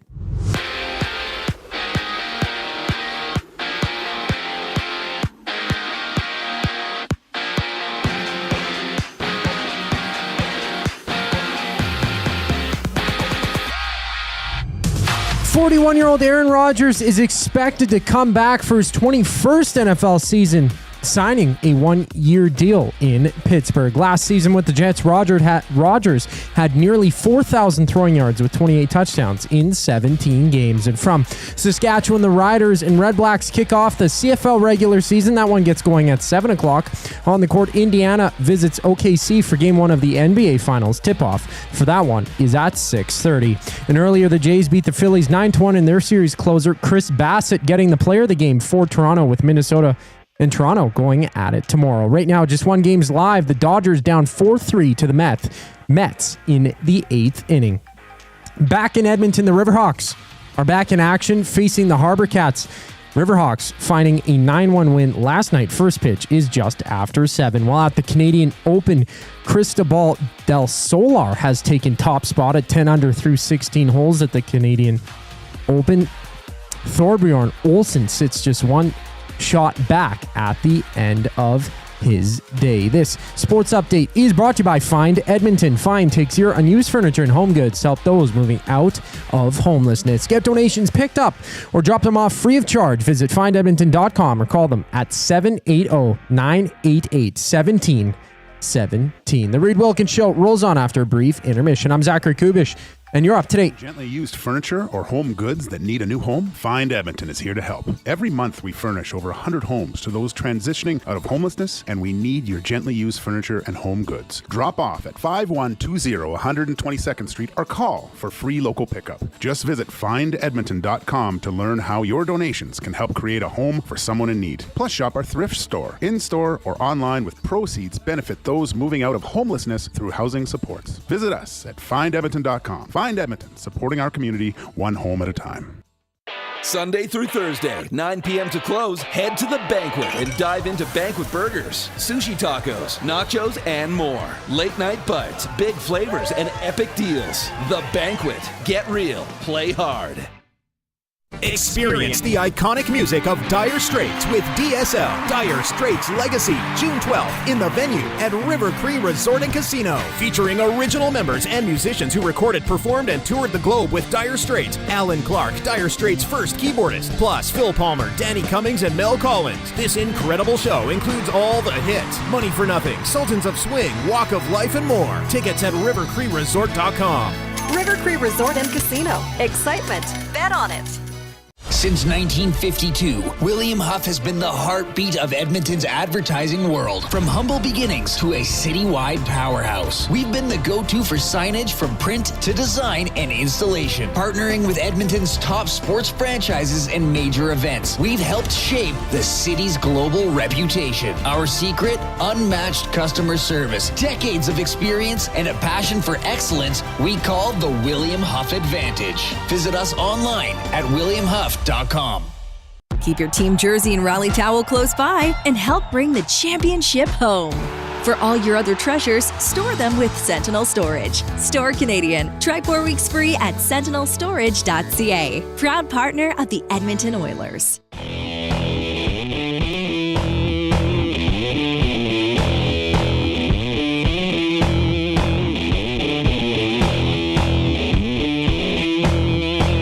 thanks a lot for joining us this afternoon along with Jason Milne. I'm Reid Wilkins coming to you from the Banquet Studio. Celebrate your birthday at the Banquet Bar. Amazing drinks, great vibes, and unforgettable memories. Book your party today at thebanquetbar.com. Certainly a party all around oil country last night as the Oilers took game 1 of the best of 7 Stanley Cup Final. We got to get better on we need some thumbs, Reid. We do need some thumbs. Thumbs are a little low. Yeah, I'm not sure what's going on with the thumbs the last couple of days. Get in there and give us a click. We need 90 thumbs.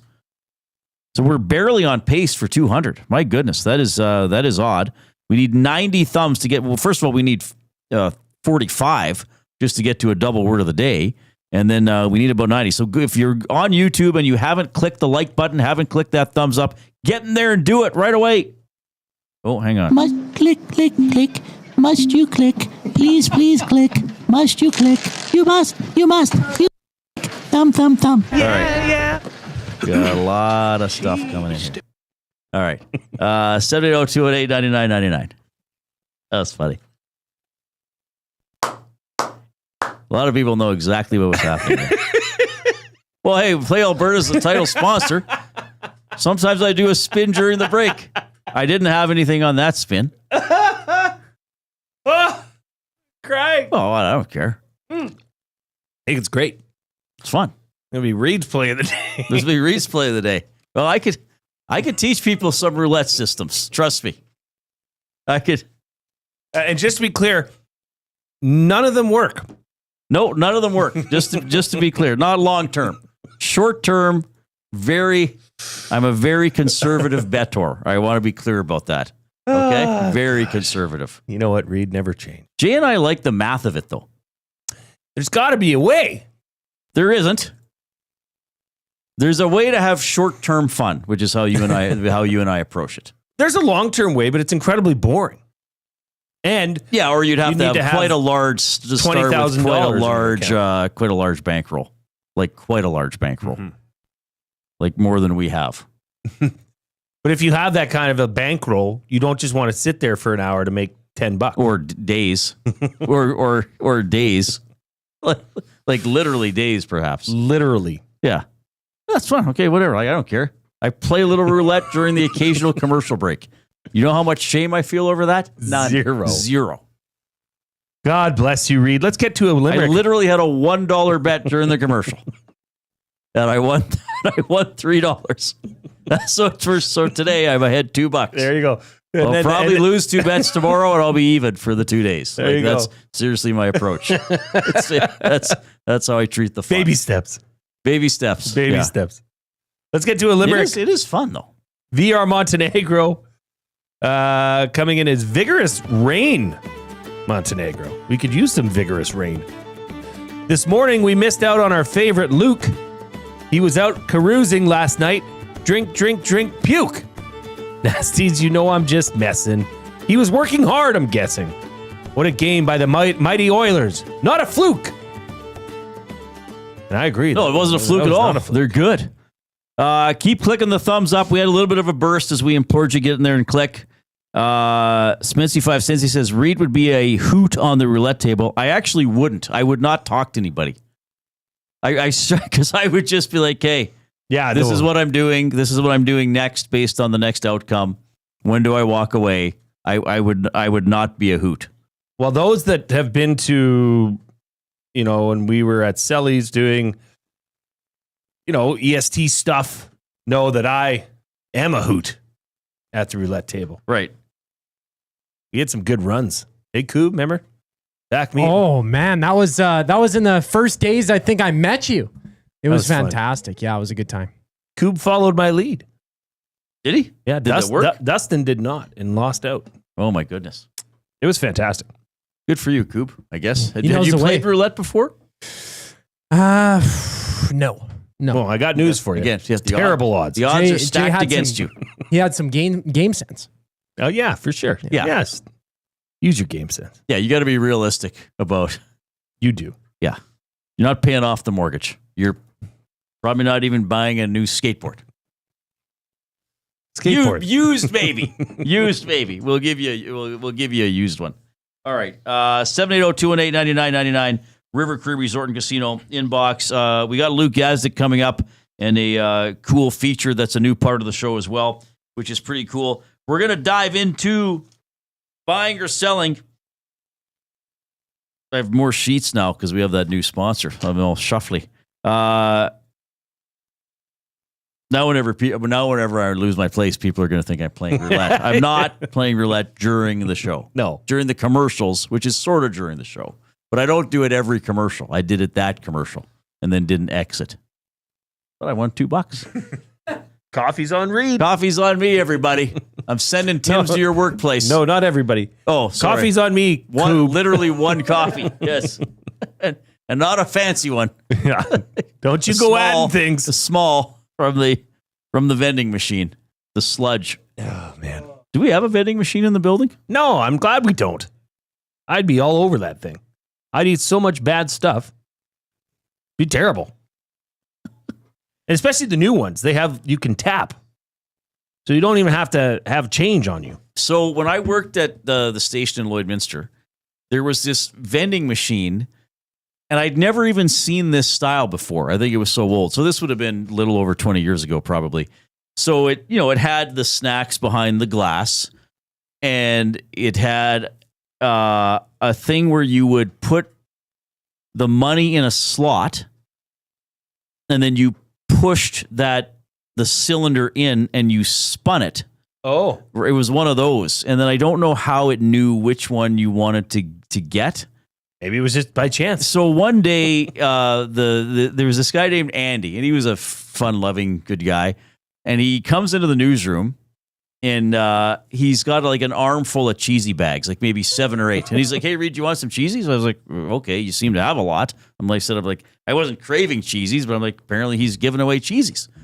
I'm like, "Okay, thanks for the cheesies, dude." I was like, he must have gone to the gas station or the convenience store, and I just felt like buying people cheesies. I'm like, okay, good for him.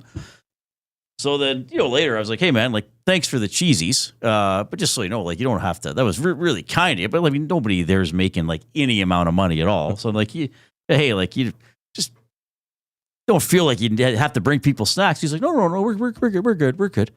And then like a few days later, he's like, "Hey, Reid, you want some cheesies?" And I was like, "Okay, dude, what's going on?" He's like, "Okay, I'll show you something." Oh, no. So we go, he takes me into the break room, and he takes out a loonie, and he wraps a piece of paper around it, and he puts it in the cylinder, and he selects the snack that he wants, and he spun it, but the paper stops the loonie from going down, but it still triggered the mechanism that made the snack come out. Oh, no. So you just put it in and spun it. And I was like, okay. I was like, "Thanks for the cheesies." Did you feel bad? I said, "I'm not going to tell on you because it's probably $15 worth of cheesies." But I was like technically you're stealing. Office place theft. I was kind of like if somebody found out a bigger wig, you'd get in trouble, maybe even dismissed. I said, so like, just be cool with this, right? He's like, "Oh, no, I know. And then I don't know if he kept doing it, but he never offered me cheesies anymore. The old cheesy racket up in Lloyd. But apparently, did you know that would work? No. But I didn't know this. I can't remember how you would select the snack because it wasn't digital where you put A7. Like there must have been a way to move the mechanism around so a certain snack would fall out. But yeah, he would wrap the loonie in a piece of paper, and then it would just spin, trigger the mechanism to drop the snack, but the loonie wouldn't drop in. How did you feel knowing that you were aiding theft? Well, I don't think I did. Or you were an accomplice. accomplice. I think I told him to stop. You were now an accomplice. Like he showed me, but I did say, "Okay, thanks for the cheesies. You've been doing this." And I said, "Look, eventually they're going to figure out, oh, we used to restock the cheesies once every 3 weeks. Now it's like every 2 days." So I was like, yeah, but I didn't feel it was worth telling on him, but I did encourage him. Would you care to share this person's name for the record? Andy. I said Andy. Andy who? Well, I'm not saying his last name. I'm not even sure if I remember his last name. What are we doing? Buying or selling? Should we still do it here? Yeah, we can do it. Because Luke's coming up right away. Buying or selling? Did I do the read? We'll say I didn't. Damon Bunting, presenting Buying or Selling, a consistent top-producing realtor in the greater Edmonton area for over 17 years. He and his team would love to help you find that right home or make the move from your current home.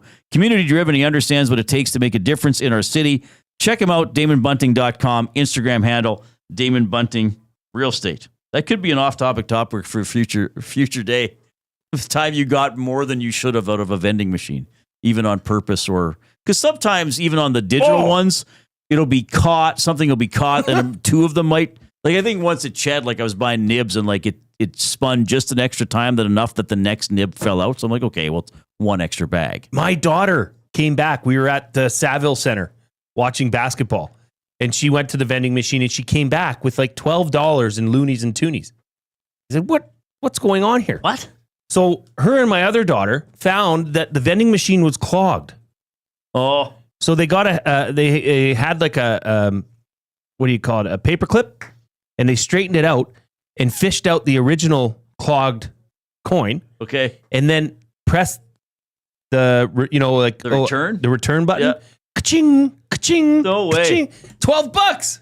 She did pretty good. Yeah. I mean, that's. Hey, for an 8-year-old, that's like $1,000. And they weren't stealing from the. No, because those people never got their snacks. And this is how much, right? If it was clogged. My girls love to save money. This is how much they love to save money. They didn't even throw it all back in and waste it on junk food. They came back and said, look what we got. So they didn't even get candy or a bag of chips. They wanted the money. They just got it. You invest that. Yeah. You put it on black on playalberta.ca. I'll show them. Or you're off and running. Yeah, I'll show them how to do it. Girls, give me that $12. Hey, give me that $12. I come back out 40 seconds later. It's gone. I'm sorry. Sorry, girls. You're either getting $24 or nothing. It's nothing. I'm sorry, girls. Daddy, Uncle Reid's not very good. And you're like, no, he isn't. No, stay away from Uncle Reid. Stay away from Uncle Reid.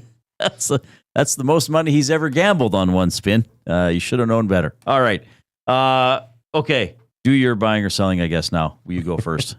Okay, buying or selling. We might have to push one back to later. Buying or selling. It was a pass that was intended for Matthias Ekholm. Selling. He's passing it to Kane. Yeah? But I think he knew putting it into that area of the ice would be dangerous and perhaps good.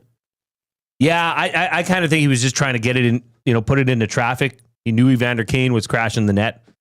But obviously a fortuitous skip off of the stick of Bobrovsky. Yeah. Right onto Ekholm. And a nice finish by Ekholm, by the way. Yeah, he can shoot. That was a good shot. Sam Bennett, Aaron Ekblad, both longtime Florida Panthers. If the Oilers go on to win the Stanley Cup, that helps the Panthers' chances of re-signing their UFA stars. That helps. Buying or selling? I'm selling. I don't think it'll have any impact. I question that. Does it matter? I mean, Sam Bennett could be making a lot more than he is now. True. But the thought I had was, well, if they don't win this Stanley Cup, would one or both of them take a little bit of a hometown discount to try run it back again? Do you think Ekblad's value is hurt by the PED suspension? Not at all. I don't think so either. Not one bit. All it takes is one team to think we're going to Nobody in the NHL cares. I can assure you, at least in management positions. Because I don't know this for sure, Reid, but I'm quite certain he's not the only one that's had done that or doing that. Right. Yes, he was caught. Okay. But does a general manager care? No. Not one bit. Yeah. I still think he's a good player. He is a heck of a player. All right.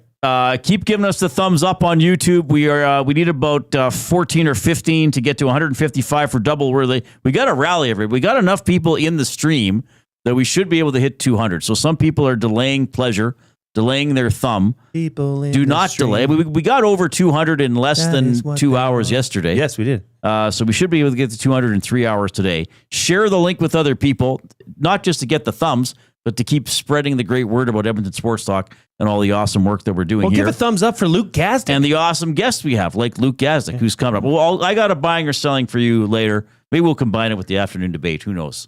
We don't know what we're doing. Yeah. Just flying by the seat of our pants. What does that mean? 1 to 18. That's where I'm going now. Here comes Luke.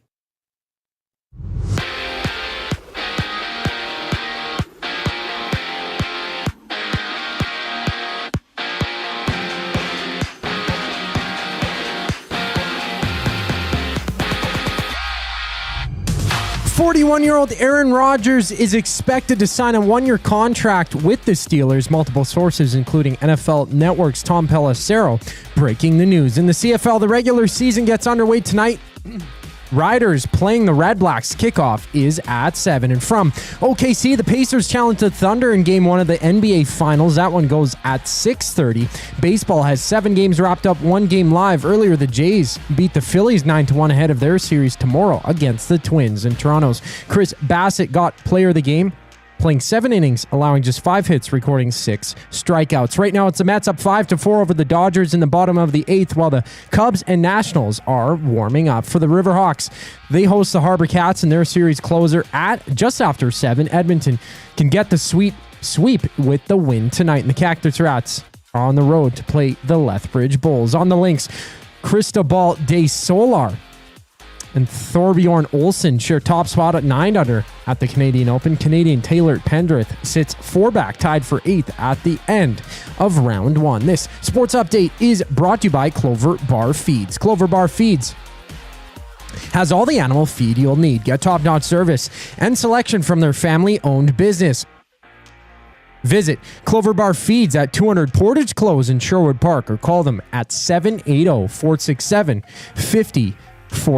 Luke Gazdic checks in on the other side of the break. I'm Zachary Kubish, and you're up to date. Get your fix every single game with the GCL Diesel Oil Stream pregame and postgame shows with Tom Gazzola and Hernan Salas. Whether it's breaking down the starting lineup, predicting key matchups, or diving deep into the game's biggest moments, Tom and Hernan are here to give you the best insight and analysis in the city. After the final horn, get the breakdown of every key moment, performance, and player reactions. It's your one-stop shop for all things game day. Catch the GCL Diesel Oil Stream pregame and postgame shows with Tom Gazzola and Hernan Salas. Only on Edmonton Sports Talk, your clear choice for Edmonton sports. Timeout Edmonton. The new Play Alberta app has arrived, and it's here to make your gambling experiences more fun, exciting, and secure. Enjoy the convenience of hundreds of casino games, betting live on your favorite sports teams, and access to lotteries all in one place, anywhere in Alberta. Enter code YEG50 to receive a $50 free bet when you make a $5 minimum deposit. That's a $50 free bet for new and existing users using code YEG50. Remember, if you gamble, use your game sense. You've always known GCL Diesel as the experts in diesel fuel systems, but did you know that GCL is also your source for turbochargers and turbo repair? As a turbo supplier for Garrett, Borg Warner, and Holset, GCL can provide genuine original equipment turbos at wholesale prices. Whether it's diesel, gas, natural gas, or performance, we can provide you with the turbo or custom repair you require. Turbo questions? We've got turbo answers. Visit us in the West End or online at gcldiesel.com. GCL Diesel, turbochargers, understood. Keep your team jersey and rally towel close by and help bring the championship home. For all your other treasures, store them with Sentinel Storage. Store Canadian. Try 4 weeks free at sentinelstorage.ca. Proud partner of the Edmonton Oilers.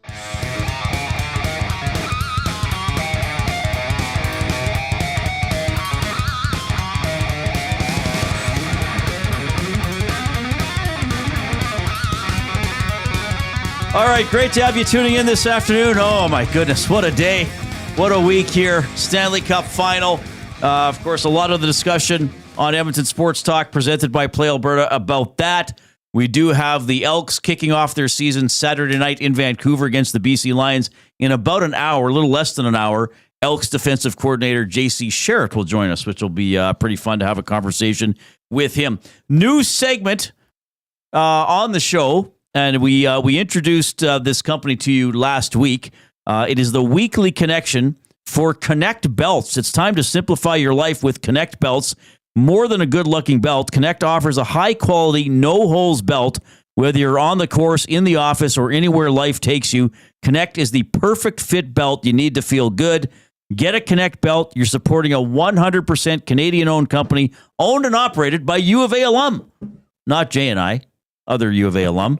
Now, what you want to do here is scan the QR code. It's not up there. Oh, we don't have it up yet. We'll have to get it up. We're gonna there have it is. Coop's got it. Look at Coop's Coop. got it. Scan the QR code if you're watching on YouTube, and you get a special EST 20% discount.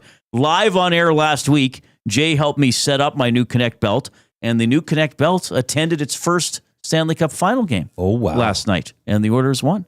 That's pretty cool. Lucky belt. So the weekly connection for Connect, and if you want to give this company a Google, it's KNKT. So Connect, what does it stand for again? Knew nothing, kept trying. Which is really cool. Very cool. So the weekly connection for Connect belts, and the Cube has the QR code. The QR code is on there as well. All right. This guy, there's something he was supposed to be on. I don't know. He was supposed to be on another show. Whatever, something happened. It's former Oiler now with Sportsnet Luke Gazdic checking in. Hey, Luke. Hey, can you guys hear me? Yes. How are you? Your camera's all over the place. I wasn't sure about the connection here in the truck, but did you guys just talk to Kenny Reid too? An hour ago. Oh my goodness, he just left the truck. So yeah, we just filmed something for Sportsnet, and I'm just sitting here. I'm on the inside now. He said he gave you guys a tour of the outside, and I'm in the inside now, but there's just a lot of power cords everywhere. It's a little much. Well, thanks for doing this. I know you had an interesting morning. How late did you work last night?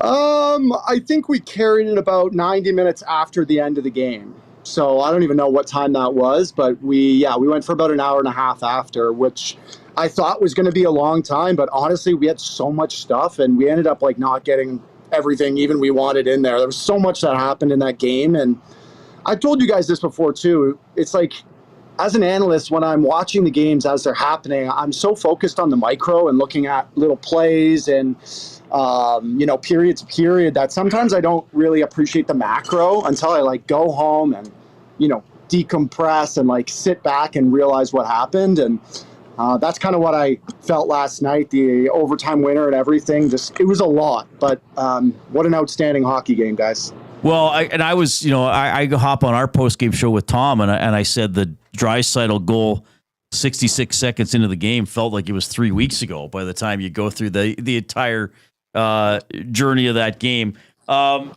Let's start with that macro, though. I mean, it was a tremendous hockey game, but I think Oilers fans should be encouraged because I think they landed more punches more often ultimately than the Florida Panthers. What did you think? Yeah, I'd agree with that. And I just feel like there was no point in the game, even when Florida went up 3-1, that I felt like it was out of control for the Oilers. Like where, the play tilted a little bit, but they were still firmly in that. And I think the biggest theme going into this that I was going to watch for and am watching for is like the physicality and the intimidation factor. And Florida just wants to drag you into the mud. Whether they're up 2 or down 2, at some point they're going to try to bring you down with them. And whether that's finishing checks, scrums after the whistle, little shots here and there. And Edmonton just didn't react to anything. They were disciplined. They didn't take a play after the first period. I think they learned their lesson with the Marchand penalty. Perry probably wants that one back, but they stayed disciplined. And then you got guys like Evander Kane throwing 9 hits. And I mentioned this on the show last night too. It's not even the volume and like the straight numbers, whether it's 9 hits or I think they had 50, 51 or 52 total. It's the people and the personnel that they're hitting too. Like they were going after Ekblad, like they're going after Forsling, they're going after Reinhart, and that's what you like to see, not only matching that physicality, but exceeding it last night. Luke, I wanted to ask you, because we talked about this in the LA Kings series where their head coach Hiller made a questionable challenge that led to a power play for the Oilers, which they capitalized on. What did you think of Oilers head coach Chris Knobloch challenging that goaltender interference that early in the game, which ultimately, led to gifted them 2 goals? And maybe not gifting them is the right word, but what did you think of that challenge? Okay, I didn't mind it. From my vantage point, I was yelling challenge all the way. I mean, I don't see what they're seeing at the time too. And like he had Jamie on video in the back. So I don't know what led them to do that, but I think I saw enough there that I would have challenged that too. I know that might not be a popular decision, but I get it's early. I just saw enough there that they possibly could have brought it back. And listen, like Sammy Bennett knows exactly what he's doing in that spot. Kulak barely touches him, and he falls backwards. You guys, like, I live in Toronto. Like, he did this to the Maple Leafs in round 2. And not only did he fall back into a goaltender, he elbowed him in the head and took him out for the remainder of the series. So, like, this is not new. And I just maybe expected the referees just to, take that reputation into consideration. And I just, at the end of the day, I guess they just didn't think there was enough there. And most of the contact came from Kulak. So, it is what it is. Luke Gazdic joining us here on the Reid Wilkins Show. Luke, 5 penalties given out in the first period. One of them obviously was that challenge, unsuccessful challenge. Do you think the refs in some way were setting the tone for this game and or the entire series right off the bat? It's a good question. And I probably would agree with you. I think it's stuff like the stick penalties, like the high sticking infractions, anything like that, like they really want to bear down on.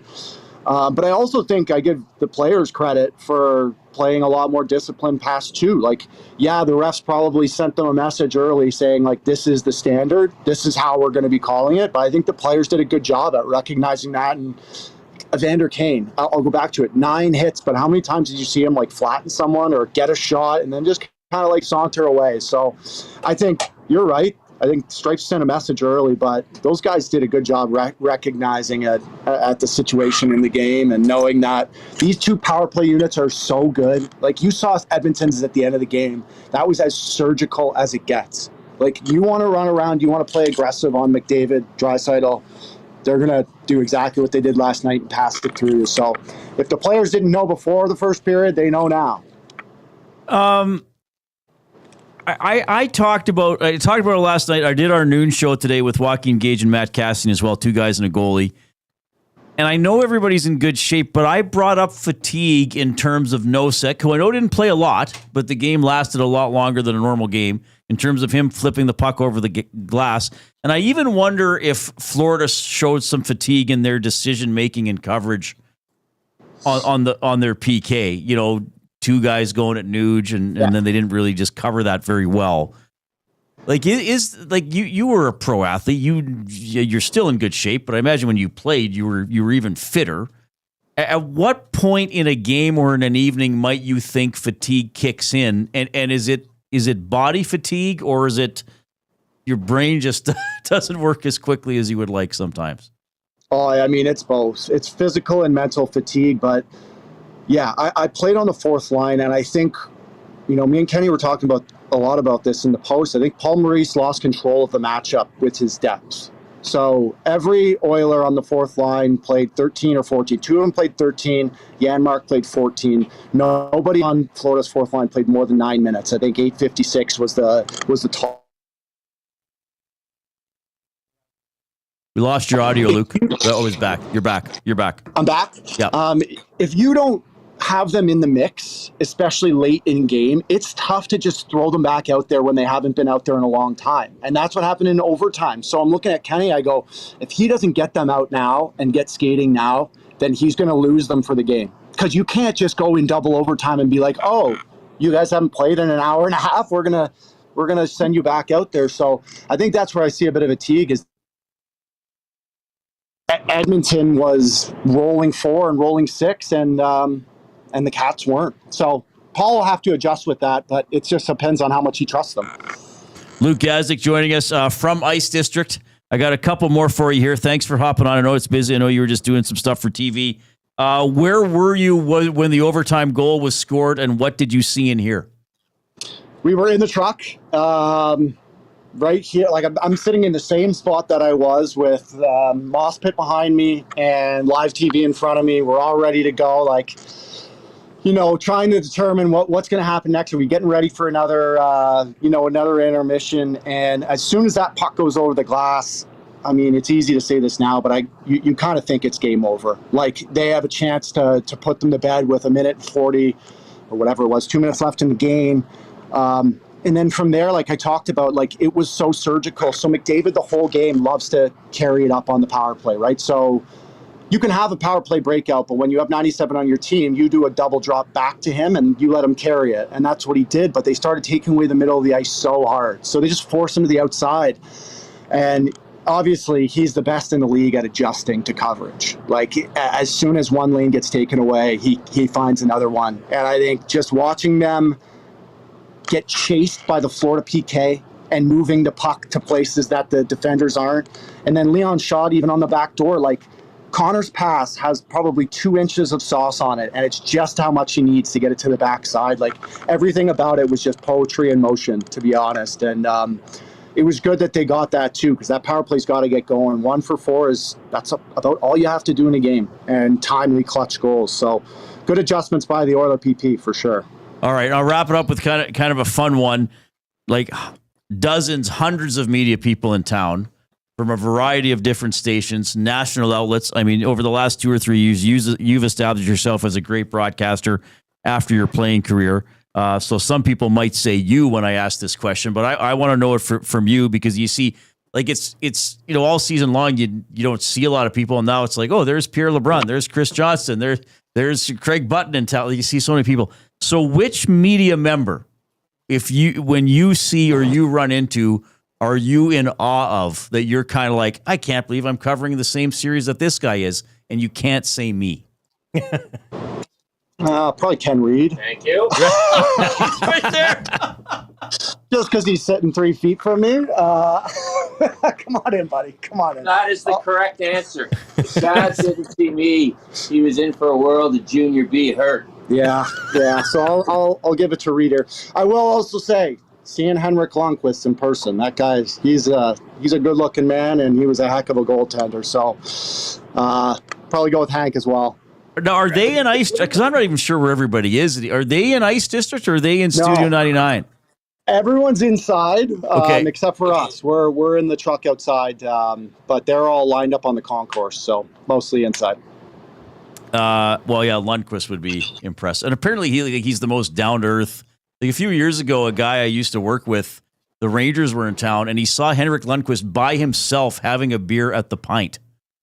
And the guy my colleague just went up to him and was like, hey, aren't you Henrik Lundqvist? And he was like, yep. And he was like, can I get a picture with you? And Lundqvist was like, yep. And he's like, okay, thanks. He said he was just the coolest guy to talk to. So anyway, you're very cool as well, Luke. Stuff. Love it, boys. I don't know if I'll see it. I appreciate it, guys. Yeah, maybe I'll see it tomorrow. If not, I don't know what show you're on next week, but you'll be on EST at some point. We'll figure it out, boys. Thanks for having me. You guys rock. Right on. Thanks, Luke. Luke Gazdic joining. Well, 2 direct hits from Ice District. Jeez. Wow, this was incredible. What a day. Ken Reid was on twice, kind of. Ken Reid gave us bonus time. Yeah, but we didn't see him, but everybody heard him that time. That was just really cool. perfect timing. Good breakdown from Luke. We love having him on the show. Keep clicking that thumbs up button. If you're on YouTube, we need 35 to get to 200. We have gone into double word of the day. We got a little bit of a rally there during Luke, as you might expect. But good breakdown good question about the I would say this. It's cool because we had a WHL ref text us a couple of weeks ago, kind of saying like, yeah, like don't just pick on the refs all the time. Were there things last night that could have been called? Sure. Were there some holds and hooks where you think, okay, so that could have been a penalty? Sure. I think for the most part, they tried to call only the most egregious stuff. And I would say that would have been a hard game to ref. Sure. Because 51 hits per team. It was physical. And both teams, maybe a little more so the Panthers than the Oilers, but the Oilers aren't angels. Both teams at times were just daring you to call a penalty. That's a good point. Yeah, I'm going to cross-check somebody after the whistle. Did you see it? What are you going to do about it? Brad Marchand feeding, I forget who he was feeding the business to in a scrum, just continually punching up into the midsection. And I did mean up. Like to the sensitive male area? Yeah. It was egregious. Well, and I noticed, and look, the Oilers get involved. Kane and Perry will do a bunch of stuff. There was a play, it might have been Nugent Hopkins, just stopped in front of the net. It was kind of a weak shot that went in, and Bobrovsky snagged it, and Nuge sort of stopped, and then was like, okay, I'm going to skid away. And Lundell just came in behind him and started just punching him in the lower back. Yeah. They're looking for stuff. And the thing is, it's not, okay, you go in and cross-check a guy and drive him to the ice, the ref's going to be like, that's a penalty. Couple little punches or a little slash or something like that, the ref's going to be okay. But the linesmen were looking for it to break things up. And again, this Oiler team, they can bully you as well. But man, Florida's like just super committed to the little after the whistle jabs. Absolutely. And do I have a problem with it? Not really. Not in the play. I'm just pointing it out as an observation. This isn't whining or complaining about it. Not in the Stanley Cup Final. The Stanley Cup Final, man. Yeah. You want to win that thing, and Florida's in it for the third year in a row. So the way they play, work. Having said that, was it a super? I think he wound up with an assist, didn't he? But was it a super noticeable game from Tkachuk? No, not in the sense. I'm surprised that he had 3 shots on goal. I didn't physical play and just bearing down on the Oilers D, forechecking, mucking things up like he normally would. So no. So would that lead you to believe that he's not himself? He's not 100%. Yeah, well, he might be a little banged up, and who knows? He might come out and have 3 points next game. Yeah, probably. He's a good player, but Bennett was driving the bus for them yesterday. Look at Joaquin sent me. Joaquin sends food. How come he only sends you the food? Porn? Well, I appreciate good food. He's made homemade margarita pizzas. Yeah, he's incredible, and he's got EST on in the background. Gager, I salute you. I do. I'm not going to mince words here. I expect to try a piece of that tomorrow. Oh yeah, he'll bring some in. Maybe. Yeah, I should not be allergic to anything on that. I don't think so. I see some basil. I see some mozzarella. He's now sprinkling some peanuts on it. Yeah. Oh, sorry. You think so, I put sesame oil on it. I guess you can't eat it. Oh, there's hazelnut too. I guess Jake. Oh, I guess it's all mine. Oh, I guess I'm the only one who can. I'm on the oil stream tomorrow with Joaquin, which will be a lot of fun. All right, it's 5:00. We're having a lot of fun on the show today. Luke Gazdic just joined us. You can text us, of course, 780-218-9999. The afternoon inbox presented by River Cree Resort and Casino, home of the Kitchen Restaurant. All you can eat prime rib buffet for just $49.99 every Sunday. That is from 4 to 10 p.m. The off-topic topic we introduced back at the start of the show for William Huff. What CFL stadiums have you visited and what's your ranking? So the more you visited, the better for this ranking. The season starts tonight. What is it, at 7? Ottawa at Saskatchewan. When I was a kid, that was the Rough Riders against the Rough Riders. Shame. But one of them was 2 words and one of them was all 1 word. Then what did Ottawa have? The Renegades? Yeah. They had some cool jerseys and colors. Renegade? Kerry Joseph, yeah. Yeah. You know what? I have to say this. I like the Red Blacks name and imaging. I think it's fun. Like, it's a different name. I make fun of how they spell it in all caps by saying Red Blacks. But I like the lumberjack thing. I even liked when they had the hashtag Our Nation down the pants that one year. I don't think they do that. I know. I was kind of like, that's cool. Usually I don't like anything or think anything is fun. Thank you, Ottawa, for bringing me joy. I like at their stadium, when they're watching it, they got that big high rise, like in one of the end zones. Oh, yeah. It looks like the front entrance to the stadium. It's like you'd walk out. Some guy carried his groceries. Like, hey, what are you doing in the end zone, sir? I'm trying to get into my damn building. I live here, okay? Yeah. Sorry, I dropped an orange and it rolled into the end zone. It is interesting. It is right there. It's right there. Like, is there a fence or a barrier? I wonder if they make them. Maybe there's a little hill or something. Do you think like part of the buying a house there and facing that way is like you get free season seats? You might as well. Well, you can watch all the games if you're going to watch them all. Certainly you could easily watch the games, especially if you're higher up in that building. Be the best seat in the house. I would think.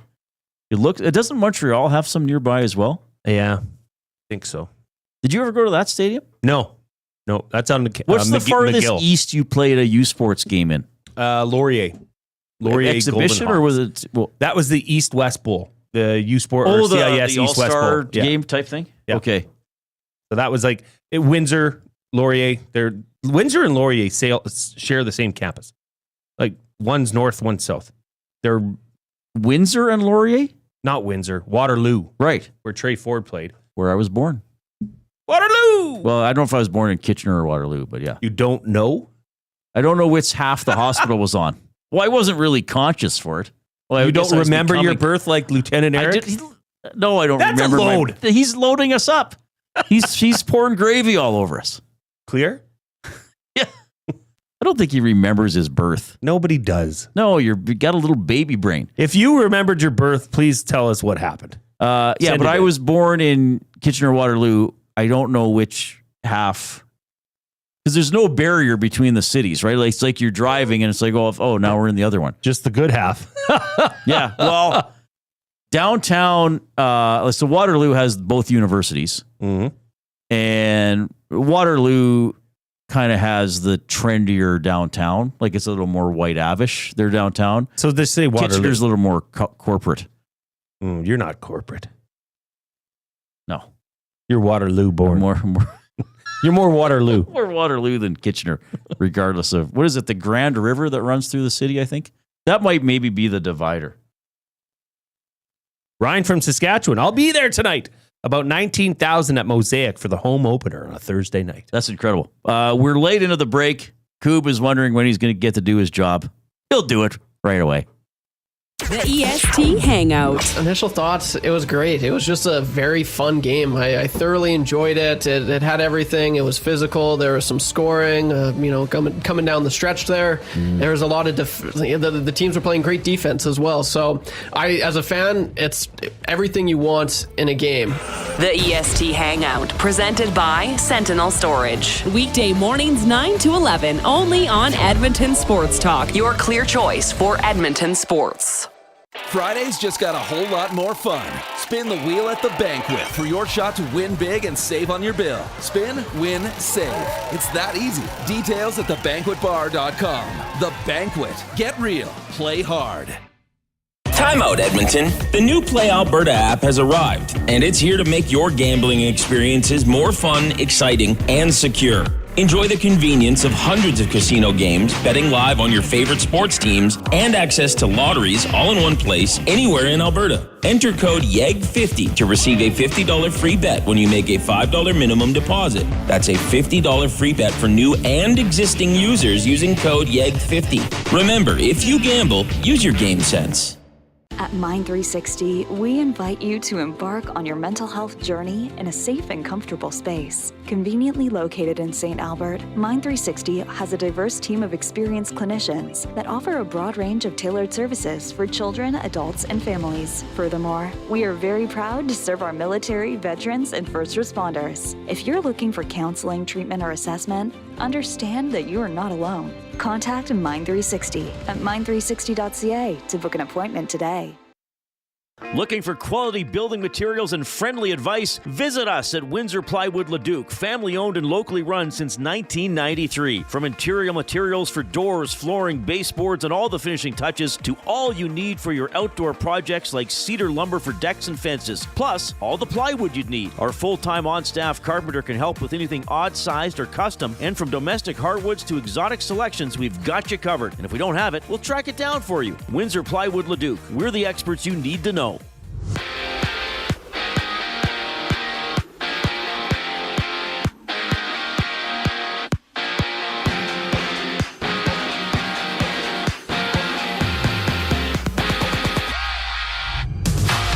Game 1 of the NBA Finals goes tonight when the Thunder and Pacers clash at 6:30. And longtime Packer, recent New York Jet Aaron Rodgers is expected to sign in Pittsburgh on a 1-year deal. Back in Canada, the Riders and Red Blacks have a date to start the CFL season. Kickoff for that one goes at 7. Meanwhile, in Toronto, the Jays beat the Phillies 9-1. Minnesota and Toronto go at it tomorrow. And 2 games are live right now. Dodgers up 6-5 against the Mets in the top of the 9th. Back in E-Town, the Riverhawks and Harbor Cats have their series closer. Hawks taking the first 2 games, winning 9-1 last night. And from Lethbridge, the Cactus Rats take on the Bulls. Golf sees Thorbjorn Olsen and Cristobal del Solar sharing first at 9 under at the end of round 1. I'm Zachary Kubish. That was your sports update. The third and final hour of the Reid Wilkins Show starts right now.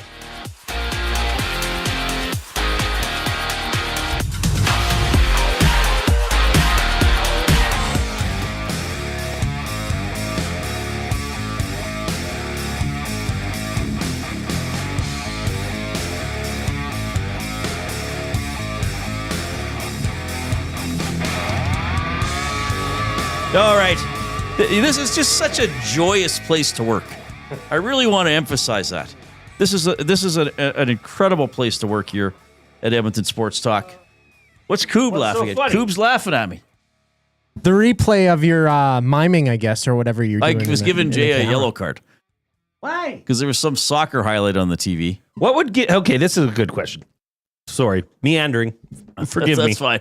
What would be something that you would be handed a yellow card for in the office place and something a red card? Like getting fired? No, or just like you're a gone severe for the foul. day. You're gone for the day. Or you're just shamed. You're in timeout. You're shamed. You got to go sit in the lunchroom for 5 minutes. I would say a yellow card. Like a fart? Yeah, like a really bad fart. Yeah. Can I say? What? Me? You did that one day. Did I? Remember, I was actually mad at you. Oh, I did it in here. You farted during the show, and we're on air, and then all of a sudden I'm like, what is that smell? And then I was like, oh my God. And then during the commercial, you were like, hey, did you were like, hey, did you know I farted during that segment? I was like, yeah, I know you farted during that segment. Don't do that if it's going to smell like that. And you were like, yeah, I guess I shouldn't have done that. See, so that would be a yellow card. We should have yellow cards for that. Red card, I don't know. Red card would be pretty bad. Like what? Well, but I guess it's not. We're not talking fireable offenses. We're not talking actual it's just like fun. Maybe eating somebody else's food. Ooh. You know, especially if it's something that's what they got to eat that day. They don't have time to go out for lunch, or it's a meal like an allergy safe meal, and somebody else eats it. You know, I think yellow card offenses would also include if you grab the last water out of the fridge and you don't refill it or replenish the bottles of water in there. But sometimes we're just out of water here. Well, then that's the case. That's on the coup then. That's on the coup. So yellow card that's for yellow Matthew Iwanek. Yeah. We should get a set of cards. We should set up some rules. Yellow card. Yeah. There's probably a whole bunch of things that guys in the Tecmo League would give you. Well, you're in there, but you're sort of an insider, but still an outsider. I don't take it I feel too like serious. the expansion teams aren't treated as well. Yeah, I've gained some respect. I mean, I lost a close one today. You have a good team. I lost a close one today to Hernan, but I've gained some respect, yeah. But I feel if you said, hey, guys, I'd like to talk about changing this rule. Oh, God, no. There would be, Jay, that would be a red card. We've already decided what the rules are. Red card, you're gone for the day. Yeah. All right. Oilers play tomorrow. Elks play on Saturday. We're talking about both. JC Sherritt's going to join us in a little over, about half an hour here on Edmonton Sports Talk, your clear choice for Edmonton Sports, presented by Play Alberta. Why settle for less when you can have it all? Only Play Alberta brings you casino games, live dealers, lottery, instance, and sports betting. They do have live dealers, trust me, all in one place. Players can get a $50 casino bonus by depositing $20 and using the code EST Casino. You can get a free $50 sports bet by depositing $20 and using the code EST Sports. Don't forget to use your game sense. You can go to playalberta.ca, click on sports, click on EST specials to get Jay's play of the day. I don't mean to derail this. We'll continue on with the discussion here, but Dave and Garth Vader both text in to the River Cree Resort and Casino inbox, who, by the way, is getting a pretty fancy restaurant early in 2026. Hell's Kitchen? Yep. That's Gordon Ramsay's chain, is going to be opening up there in 2026. So watch for that. Both of them said microwave leftover fish is a yellow card. Okay. Garth Vader said it's actually a red card. And showing up late with a Tim's in your hand is a yellow card. That's a good one. You know, not only are you late, but you stopped didn't for coffee. Yeah, that's a good one. There You you didn't go. offer anybody else. Yeah, that's a good point for sure. I was born in Kitchener. My mom is confirmed. I Okay. thought that's what it was, but I think we might have lived. Now I don't remember because we moved to Alberta when I was like 1 or 1.5. But I think we lived in Waterloo. I think we're just going to go with Waterloo. But I was born in Kitchener. Yeah. KW. Would your mom really know? Yes. She's so confused right now because her hatred for Matthew Tkachuk. Yes, it's clouding her vision. Is blazing so strongly that she can't remember her family history. We need 20 thumbs to get to our playoff threshold of 200. That is the YouTube stream for the show that I'm talking about. Maybe you're taking us in on the audio streams, iHeartRadio, TuneIn Radio. Nothing wrong with that. It's just they don't have the thumb feature and the instant gratification.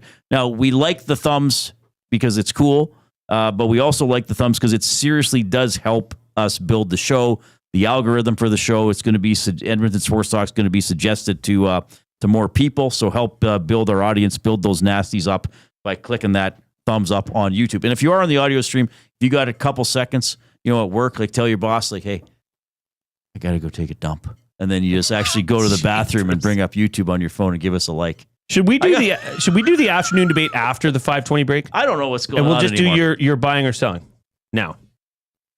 Right, meow. All right, buying or selling. We'll continue. Buying or selling. The Oilers are going to wear down the Panthers yet again, just like they've worn down the other teams. Let's look at the ice time from last night. So basically an 80-minute game, correct? Yep. It's the 6 defensemen. Seth Jones played 30-11. Aaron Ekblad played 33-02. Gustav Forsling played 32-35. Nico Mikkola played 26-12. And then Dmitry Kulikov and Nate Schmidt were both under 20 minutes. 18-14 and 17-18 respectively. So they're leaning heavily on 3, sort of 4 guys on the back end. Here's the Oilers' ice time for defense. Bouchard played 31-51. Then how about this for the other guys? Ekholm, 25-19. Nurse and Kulak, respectively, 25-04 and 25-03. Wow. And then the third pairing, if you want to call them that, Wallman, 23-07. Klingberg, 23-30. So you had one guy, Bush, who's the only point man on the power play, played basically 32 minutes. Everybody else played between 23 and 25.5. And then Luke Gazdic brought up the fourth line usage. Gadjevich, 604 for them. Boquist, just 758. Nosek, 920, took the penalty. Oilers' fourth line. You had Arvidsson play 14:30, score a goal. You had Podkolzin, 13:43, and then you had Janmark. Where's Janmark? Playing 14:44. I mean, buying or selling. The Oilers are going to wear them down again, just like they've done with the other teams. Well, they got better depth. Their coach uses everybody. They keep everybody engaged. Like, this is a great sign from game one. Okay, but do you think that the Oilers force that hand onto Paul Maurice like they did Jim Hiller? I mean, we saw what happened in that LA series. The line pairings fell apart. I mean, they had Adrian Kempe playing defense at one point, Reid. Well, true. Yeah, that feels like 3 years ago. But do you know what I mean? Do you think the Oilers are forcing their hand, saying, I don't think those lower tier lines can handle the pressure. We need to run it with our top 2 or top 3 lines. Maurice doesn't trust his fourth line getting stuck out there against, whereas Knobloch was pretty much like, well, I'll put him out there, whatever. Knobloch's driving the boat right now. He's commanding the style of play, and they're rolling through all 4 lines. I mean, it sounds simple, but is that driven by the Oilers? Especially if they try to lean on 3D, like that just is not going to work. That is not going to work against the Oilers. Like I know it was a close game. I know the Oilers could have lost. I know they were behind a big chunk of the night, but I'm really encouraged coming out of that game. Quite frankly. The Oilers outshot them 14-2 in the third period. 14-2. Yes. That's incredible. And that's not the first time it's happened with a huge discrepancy in shots in the third period. The Oilers get stronger as the game goes on. And, here's a question then, Reid, and I know you touched on it briefly at the start, but did the Panthers, how do I say this? Panthers gave the Oilers a test last night. Well, for sure they did. But ultimately, the Oilers won. Yes. Do you think it's in some way, shape, or form, the Panthers are feeling a little bit deflated, knowing they gave the Oilers their A game for many stretches of the game, yet they came out on the losing end? I don't think they feel that way because they are a winning team. They are a very successful franchise, team, sure. And I think they have a lot of confidence. I know, but deep in there, I'd be hard pressed. I don't think so. But I think the Oilers' belief should be strengthened from last night's game. Fair enough. We just keep doing it. We keep sticking to what we do, and it works. We can fall behind. We don't go away. We can get stronger as games go on. We can get stronger as series go on, which the Oilers have pretty much most of the time. We can come from behind. We can close it out. I do think both teams believe, but again, I think the best game from the Oilers is better than the best game from the Panthers. I really believe that. And I'm not saying that to disrespect the Panthers or troll them. I'm saying that's what I keep seeing from this version of the Oilers. They're an outstanding team. They got to win 3 of their next 6. I'll ask people this. Do you believe that the Florida Panthers can outplay the Edmonton Oilers 4 times in the next 6 games? I'll just ask you that question. When you put it that way, it's hard to say that's all they I'm could. saying. Now look, if I'm looking at this incorrectly, fine, I'll be incorrect. It's happened before. I just think, we talk a lot about the Oilers' flaws, and if they lose a game, we'll talk about why they lose. But I think that you got to recognize the strengths as well. They're pretty strong right now in a lot of areas. Well, and look at Florida. I mean, this is a team that was down 2-0 against Toronto and ultimately came back and won that series. So this is not foreign territory for them as well. No, not at all. Not at all. And they could have and if they're down 2-0, they're going to be like, whatever. There hasn't been a game in Sunrise yet. I get it. If it's 3-0 Edmonton, well, Florida will think, okay, whatever. We win a home game and we do what they did to us last year. Like, look no further than the Dallas series. Oilers lost that first game, and then when they won the second game, they said, "Yeah, that's all we wanted was a split." Yep, which is true. Sure. So, like again, I said Oilers in 6 at the beginning. Of course, I don't think it's going to be easy. I just think the Oilers might be that little bit better. Okay, I understand that the next game is the most important game of any series. Darn tootin' it is. Darn tootin' rootin' it is. But does this one feel a little bit more important for the Panthers to get this win against this Oilers team? This is not the Toronto Maple Leafs. This is a different animal you're dealing with. The Oilers sweep at home. Is that catastrophic for the Florida Panthers? No, I still think they'll think they can win. And I'm still going to think they're a very good team. Maybe it depends how the game is won, but 2-0 is still good. But no, I don't. I never write a team off until it's that 4th win, right? No, I don't think it'd be catastrophic for the Panthers. Like, I'm not handing the Oilers the cup till Bettman's I'm not saying that. I'm not saying that. But the ebbs and flows of series and how games are won, that was a good point, is how game 2 happens. Should the Oilers win? How did they win? If they win game 2 like they did last night, which I like I said, I think that could have been a much larger spread in terms of the Oilers won. They beat that. They beat the wheels off Florida for most of that game. They controlled that game. Yet it went to overtime. Mm-hmm. This is so fun talking about the Stanley Cup Final. Goosebumps. My mom says we did live in Waterloo. There's no hospital in Waterloo. Then she adds, yes, I could take down Matthew. Like, she's not leaving that alone. I don't make this stuff up. Hiding in the red corner. That would be something. All right, JC Sherritt's coming up in about 20 minutes. We'll have our afternoon debate for Edmonton Garrison Memorial Golf and Curling Club. Here comes the Coop.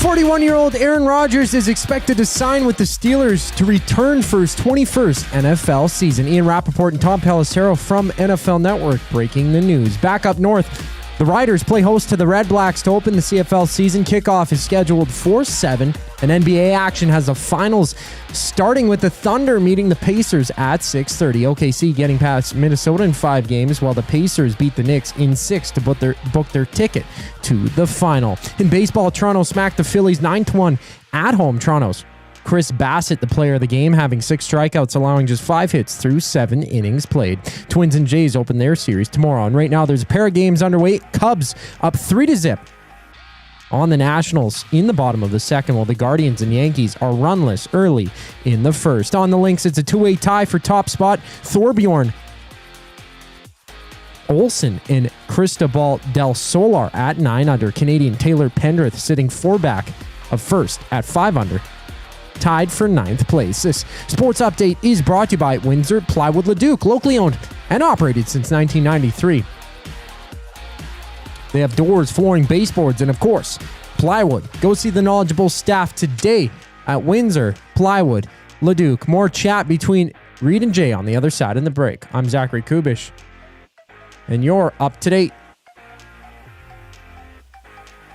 Nielsen Show with Lieutenant Eric. You all love him. You all know him. ESPN's Greg Wyshynski in the house. I thought Stuart Skinner had a great line last night when we were talking the googly eye thing about the Stanley Cup. They talked all about that on media day. You don't know if it's real or not until you actually see it in practice. And then they come out and they immediately put a goal on the board. They're playing poised. For the fourth consecutive game, they just own the third period. The Nielsen Show with Lieutenant Eric, presented by South Fort Chevrolet. Weekday mornings 6 to 9, only on Edmonton Sports Talk, your clear choice for Edmonton sports. Strike up some fun at the Banquet Bar. Bowling, drinks, and a great time with friends, where the good times roll. Whether you're here to bowl or just hang out, the Banquet Bar is your go-to spot. Get real, play hard at the Banquet. Hey Edmonton, ready to take advantage of lower rates and better pricing? South Fort Chevrolet in Fort Saskatchewan has you covered. From rugged trucks to sleek SUVs. And with over 40 years in business, you can trust that you're getting the best deal on your new ride. As the proud title sponsor of the Nielsen Show, EST listeners can drive a little to save a lot with South Fort Chevrolet's transparent pricing and down-to-earth sales team. Visit us today in Fort Saskatchewan or online at southfortchev.com. Experience the iconic music of Dire Straits with DSL, Dire Straits Legacy, June 12th in the venue at River Cree Resort and Casino. Featuring original members and musicians who recorded, performed, and toured the globe with Dire Straits. Alan Clark, Dire Straits' first keyboardist, plus Phil Palmer, Danny Cummings, and Mel Collins. This incredible show includes all the hits, Money for Nothing, Sultans of Swing, Walk of Life, and more. Tickets at rivercreeresort.com. River Cree Resort and Casino. Excitement. Bet on it. Keep your team jersey and rally towel close by and help bring the championship home. For all your other treasures, store them with Sentinel Storage. Store Canadian. Try 4 weeks free at sentinelstorage.ca. Proud partner of the Edmonton Oilers. Must you click? Click.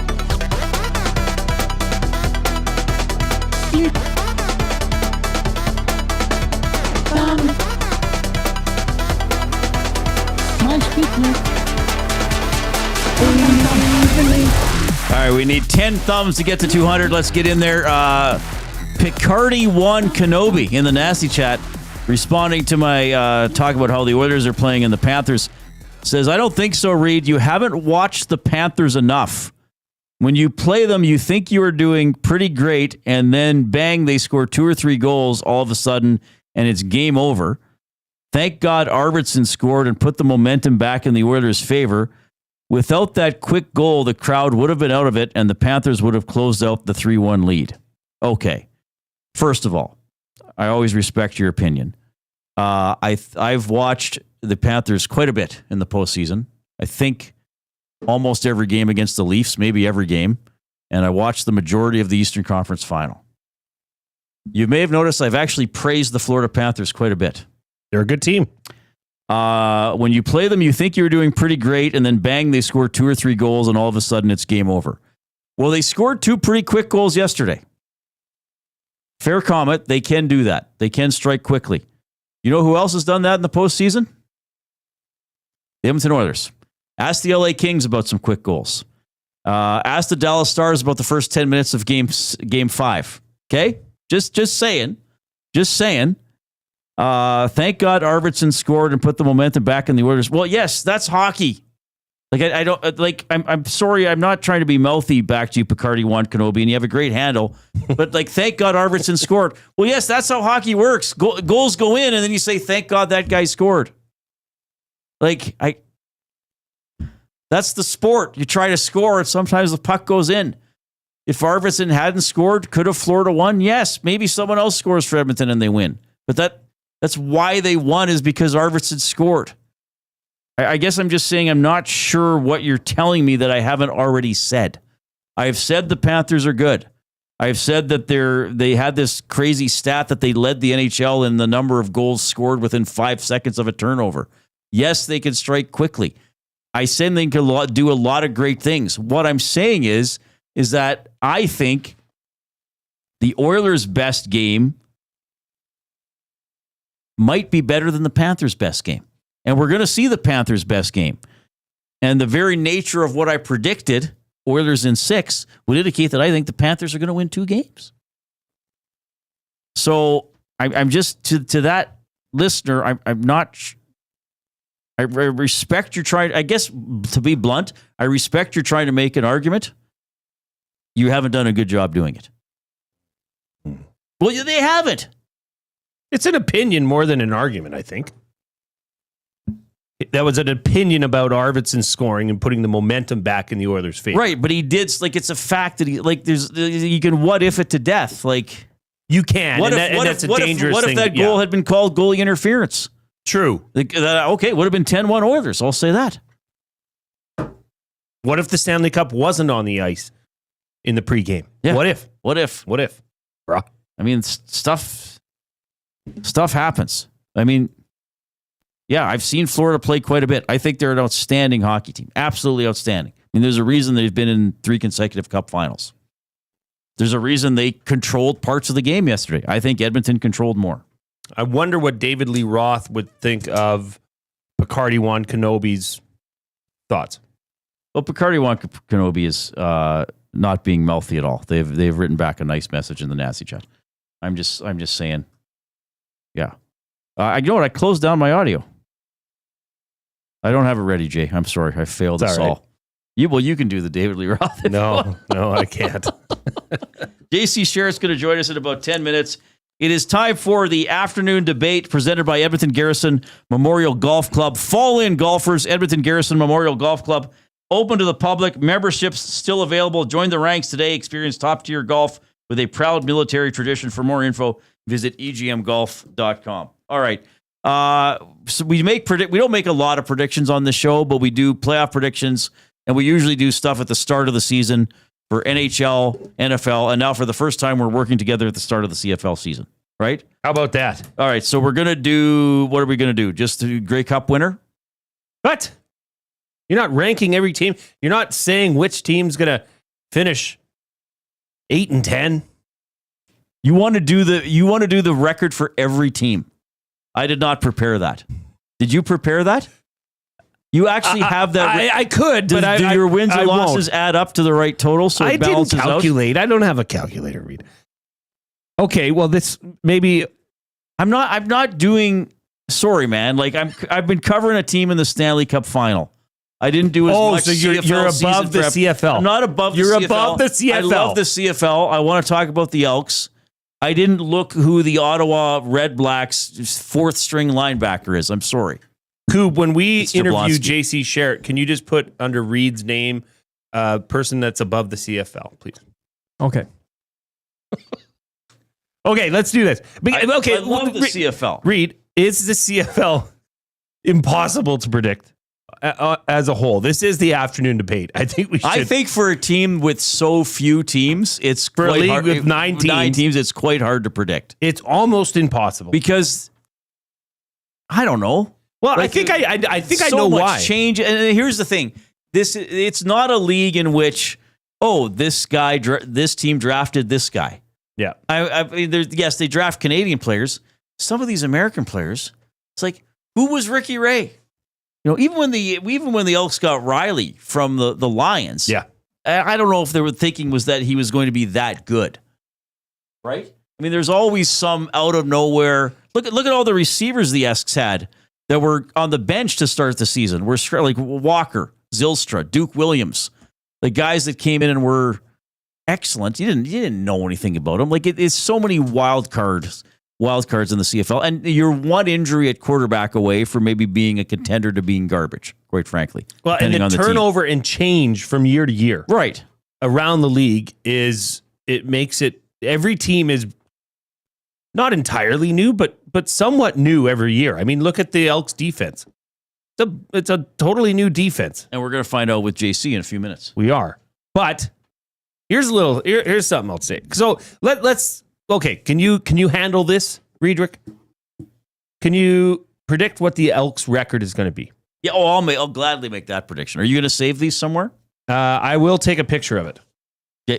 Well, that's a form of saving it, Jay. Yeah. So yes, I will. So Elks. And we got to say what the Grey Cup we feel is going to be. Okay, who over who in the Grey Cup? Yes. Yeah, we'll do that. We don't have to do all 9 or all 6 playoff teams, do we? No, we won't do that. I'm going to be optimistic with the Elks. And I'm going to have them to make the playoffs, probably in third place in the West. Well, you know what the heck with it? I am going to pick the West. Okay. BC, Saskatchewan, Edmonton, Winnipeg, Calgary. I'm picking Winnipeg to drop off. Okay, well, let's both do the West. They've done so many good things. So BC, Sask, Edmonton. Why am I doing something I just said I wouldn't do because it's a stupid thing to do? Yeah, welcome Edmonton, to the show, everybody. Winnipeg, Calgary, or Calgary, Winnipeg? Calgary last. Okay. And I'm going to be optimistic with the Elks, and I'm going to have them going 10-8. I think they'll be kind of back and forth, 500-ish team, but they do play Calgary thrice, and I think they sweep the Stamps, and that's enough to get them over 500. So 7-8 against the rest of the league, but 3-0 against Calgary. Okay. I'm going to go Sask first, Edmonton second, Winnipeg third, BC fourth, Calgary fifth. Sorry, say that again. Sask, Edmonton, Winnipeg, BC. Oh, wow. Calgary. Yeah, BC out, but well, maybe crossing over. Maybe. Okay. I have the Elks going 11-7. Oh, really? Wow. Yeah. Well, one more win than me, and I'm all shocked, eh? And in the Grey Cup, now here's a little behind the scenes, folks. I put together a City of Champions play. Where? On Play Alberta. Is it up there right now? No, this is something I did a long time ago. Oh, right. Okay. I had the Oilers winning the Stanley Cup and the Edmonton Elks winning the Grey Cup. I believe it's plus 9,700. It would be a big hit for the old glue guy. But would it ever? So therefore, I am going to take the Elks winning the Grey Cup over. What? Oh, yes. You're picking the Elks to win the Grey Cup? Of course I am. All right. Of course I am. The Elks over Ottawa, or as some people say, Ottawa. Right. 38-21. Oh, you're even doing the score. Yes. Okay. All right. I am actually, I don't know about these. Like Toronto and Montreal have been good. Have I been as invested in teeing up the CFL as I usually would be? No, but I have been looking at previews and stuff. It seems to me there's a lot of hype about Drew Brown for Ottawa, and I do think he's a good kind of up-and-coming quarterback. So I'm going to take Ottawa to win the Grey Cup over the BC Lions 29-28, if I got to do a score. 29-28? Yeah. And that's Ottawa winning? Yeah, I'll take Ottawa. I'll say that it stays in the East. Somebody earlier asked, Zulu said, who's kicking field goals for the Double E this year? That would be Vincent Blanchard. Who really, I don't know what to expect from him. Well, he was the draft pick in 2024. He only played in one game last year. And they didn't let him kick to win. He did punted. kick one field goal in that game against Toronto, and he was 1 for 1. So he's 100%, Reid. I was at practice today. I was actually I have a clip coming out showing a little bit of how kickers warm up. Okay. Which might be interesting. You can see that later on my Twitter feed. But by all accounts, the people I've talked to there said, yeah, he's the guy we're going with. But I do get the sense that it's a short leash. Let me just say that. Okay. Now, last year was a debacle for kicking. Forrest Beatty was not the answer. Yeah. So hopefully Vincent Blanchard, who's a product of Laval, he's a Canadian, can come in here and turn some heads. I think he missed an extra point last Friday, didn't he? I believe he did. Because the kicking last year, Reid, was just... Yeah, Beatty was not good. Missed field goals, kicked out of bounds to give Ottawa a chance to win late in that game earlier in the season. Okay. Well, we did picks. I have Edmonton at 10-8. You have them at 11-7 and winning the Grey Cup over Ottawa. I have Ottawa beating BC in the Grey Cup. But it's gonna be who knows. I'll share this to our little group chat here, okay? Oh, good. So we'll have it forever. Yeah. All right. Fun stuff, everybody. Of course, you can text us 780-218. We got to get Coob. 99.99. River Cree Resort and Casino inbox.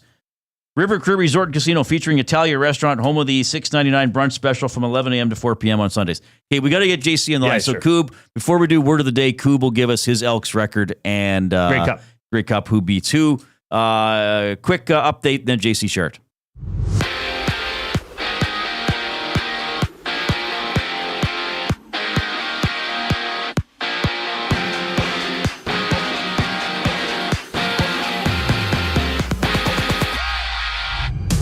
.41-year-old Aaron Rodgers is expected to come back for his 21st NFL season next year, signing a one-year deal in Pittsburgh. Last season with the Jets, Rodgers had nearly 4,000 throwing yards with 28 touchdowns through 17 games. From Saskatchewan, the Riders and Red Blacks kick off the regular season.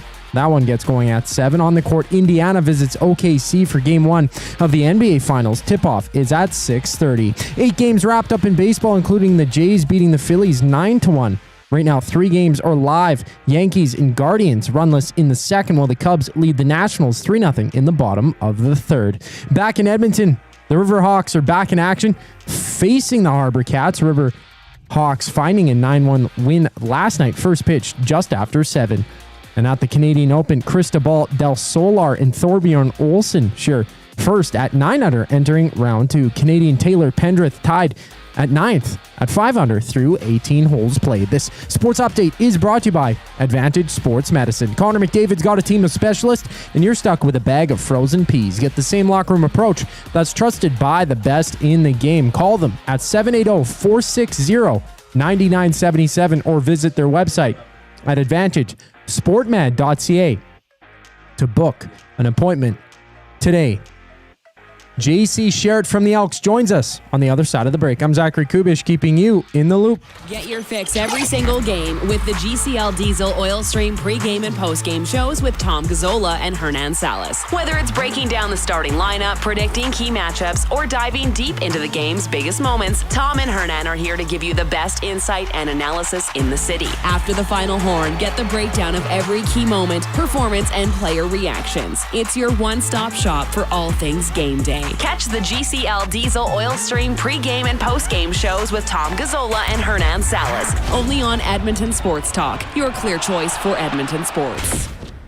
Looking for a winning strategy for your retirement? Contact me, Joaquin Gage at K4 Financial, where expertise meets dedication. I will always look for a careful approach to your retirement, ensuring your financial future is secure. From tailored strategies to clear, actionable advice, I'm here to guide you every step of the way. Don't leave your future to chance. Get in touch with me, Joaquin Gage, today at k4financial.ca or email joaquin.gage@k4financial.ca to start planning for a brighter future and a more secure retirement.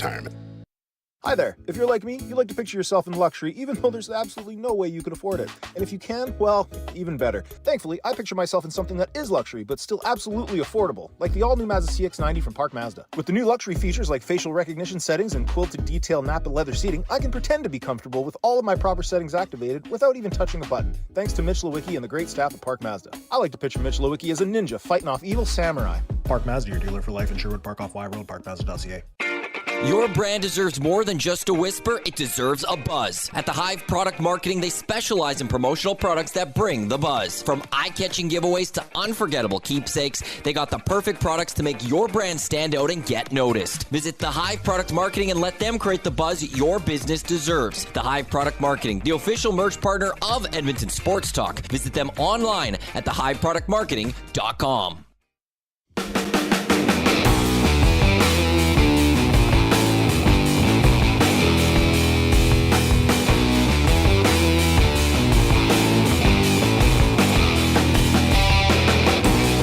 All right, appreciate you tuning in this afternoon.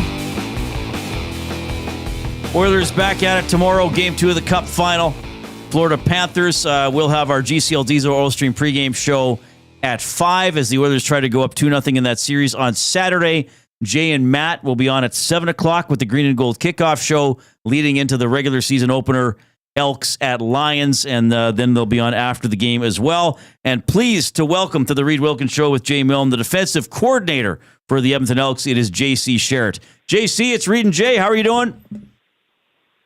I'm doing great, guys. Thanks for having me on. Well, thanks for checking in. I know it's busy, but we appreciate you having on the show. So let's dive right into the meat and potatoes. Nick Anderson, contract extension for him. Outstanding season last year. Just tell us a little bit about what you see from Nick, and maybe to expand on that, just those linebackers as a whole. Yeah, I mean, you felt it. Obviously, you're aware of him last year with his talent.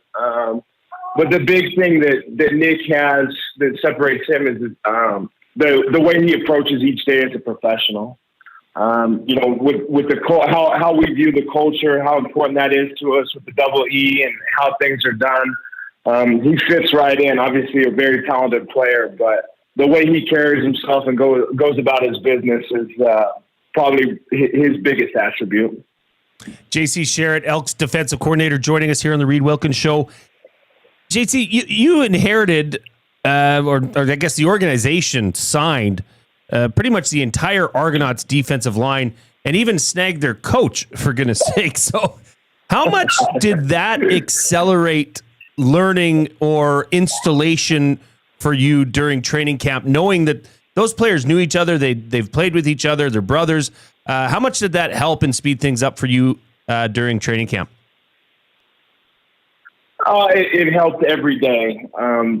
Every day, every install. We have a lot of similar terminology. Obviously, Coach Maxey, we incorporated some new terminology. The defensive systems that they've played in have a lot of similarities in certain installs, but to have three guys come in who are at the top of their game, and again, it comes back to, those guys are champions. So how they approach each day, it makes everybody better. You want to work harder. You want to do things the right way. Coaches, players alike, they set a tone for the day. And to have them come in and be familiar with the system it's nothing but a good thing.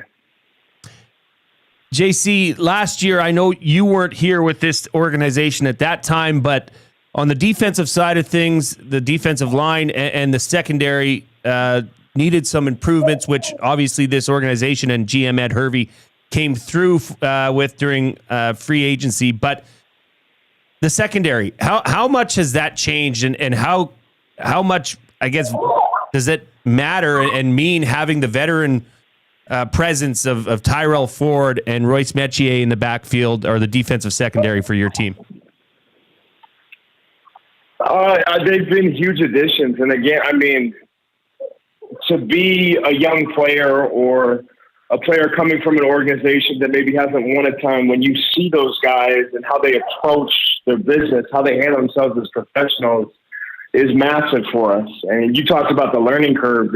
It's a race in the CFL for improvement. That's what the whole name of the game is. So who can improve the fastest and most consistent? And it's a race all the way to the finish line. When you have guys like that, they speed the process up because they don't need, the step one of maybe a rookie or someone who's coming from a different place. They know how it's supposed to be done, and that's how they approach it. And when you see that as a player, it has a direct impact on you. The greatest defenses that come together usually have an identity, and that is something that is installed by the defensive coordinator, which is you. I want to know, what is the identity of this defense, and what are some of the defensive goals that you've set for this group leading into the season opener Saturday night in BC? Apologies. I'm on baby duty right now, so oh, geez, okay. There's some noises in the background. It's all good. It's okay. When we talk about our identity, the big thing we preach is speed and violence. To us, it's our calling card, and it's something that our staff set, not just I said or a player said. It's really our staff and our players together have come together, and that's what we want to be known for.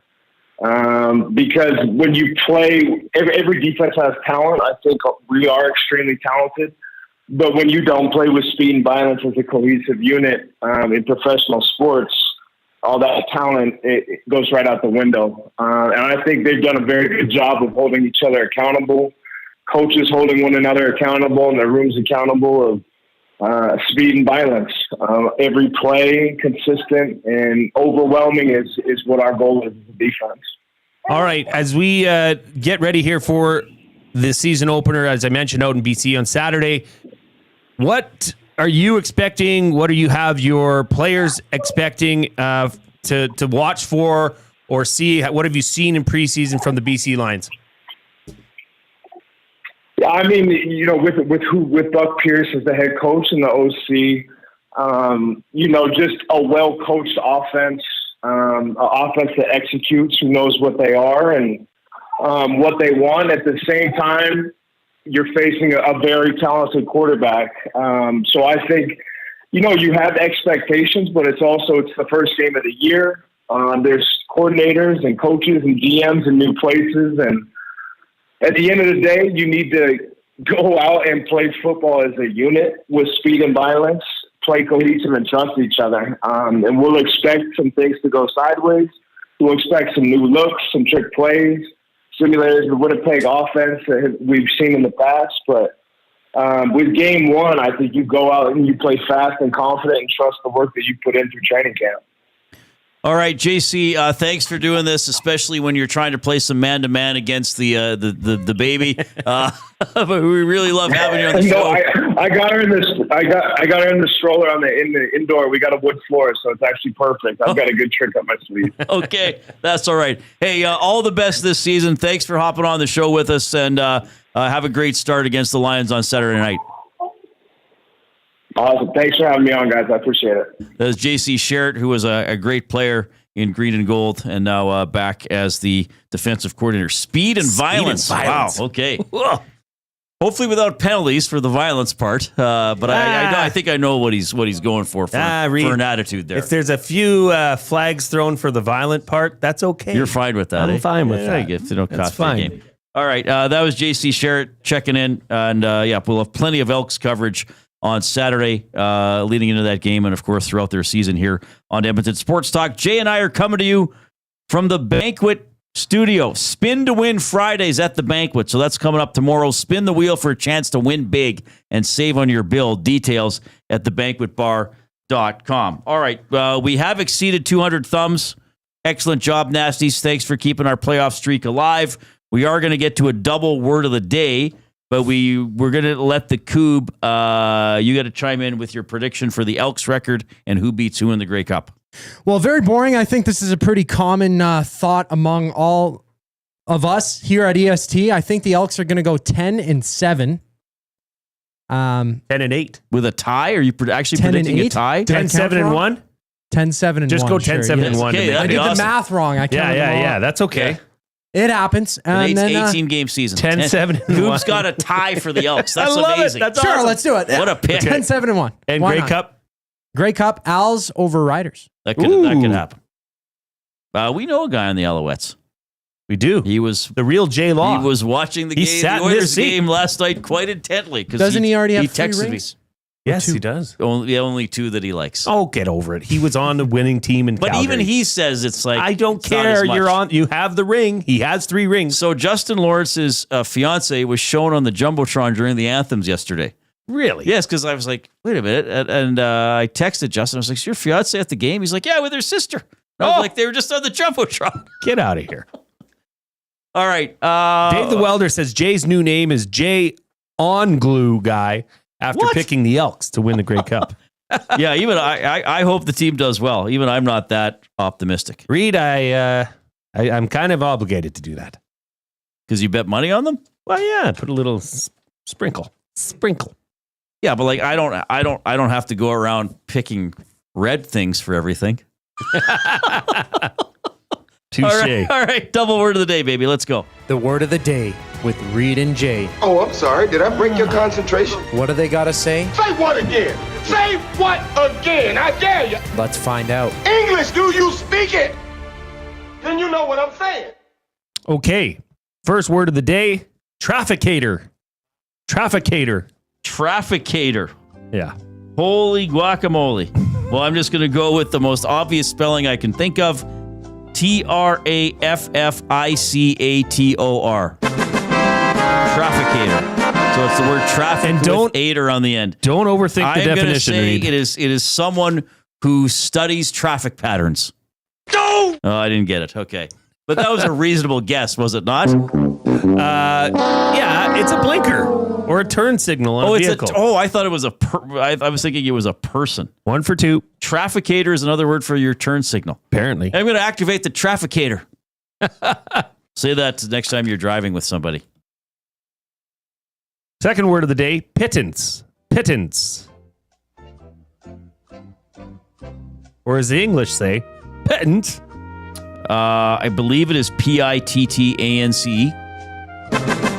And a pittance is a small, like an almost pathetically small amount. Like Jay received only a pittance for cleaning the sewage out of Reid's basement. A small amount of what? Oh, income, money. Yeah, which I used in the sentence. You did use it. I just wanted for clarification. Yes. Yeah. Considering it was such a difficult job cleaning the sewage out of Reid's basement, cleaning Reid's Jay toilets, received just a pittance as compensation. A very small or inadequate amount of money paid to someone as an allowance or wage. So 3 out of 4. I'd never heard the word trafficator before. I was pretty confident with. I just had a brief. Was there 1 T or 2? But I got it. Oh, that was a fun show. I love doing this show with you, buddy. And the Coob, Hawk and Coob, pretty good guy as well. Coob, younger guy. Can we just go with Hawk and Coob? Younger guy, a lot of potential though. You like Hawk and Coob? It reminds me of Swedish, Hawkins, right? It reminds me of Cheesies more than anything, so I like it. Yeah, Hawkins Cheesies. The Cadillac of Cheesies. The live stream resumes. I guess we got the Riverhawks game on tonight on the stream. But our live stream here from the EST Global HQ resumes at 6 a.m. The Nielsen Show with Dave Jameson in for Nielsen, joined by Lieutenant Eric. Jay and I are back at 3 tomorrow afternoon, going until 5. And then the GCL Diesel Oil Stream pregame show leading into Game 2 of the Cup Final with Tom Gazzola at the Ice House in Ice District. That'll be at 5 o'clock tomorrow. Wonderful show, everybody. Thank you so much for checking it out. On behalf of Zachary Kubish and Jason Milne, I'm Reid. Have a great night.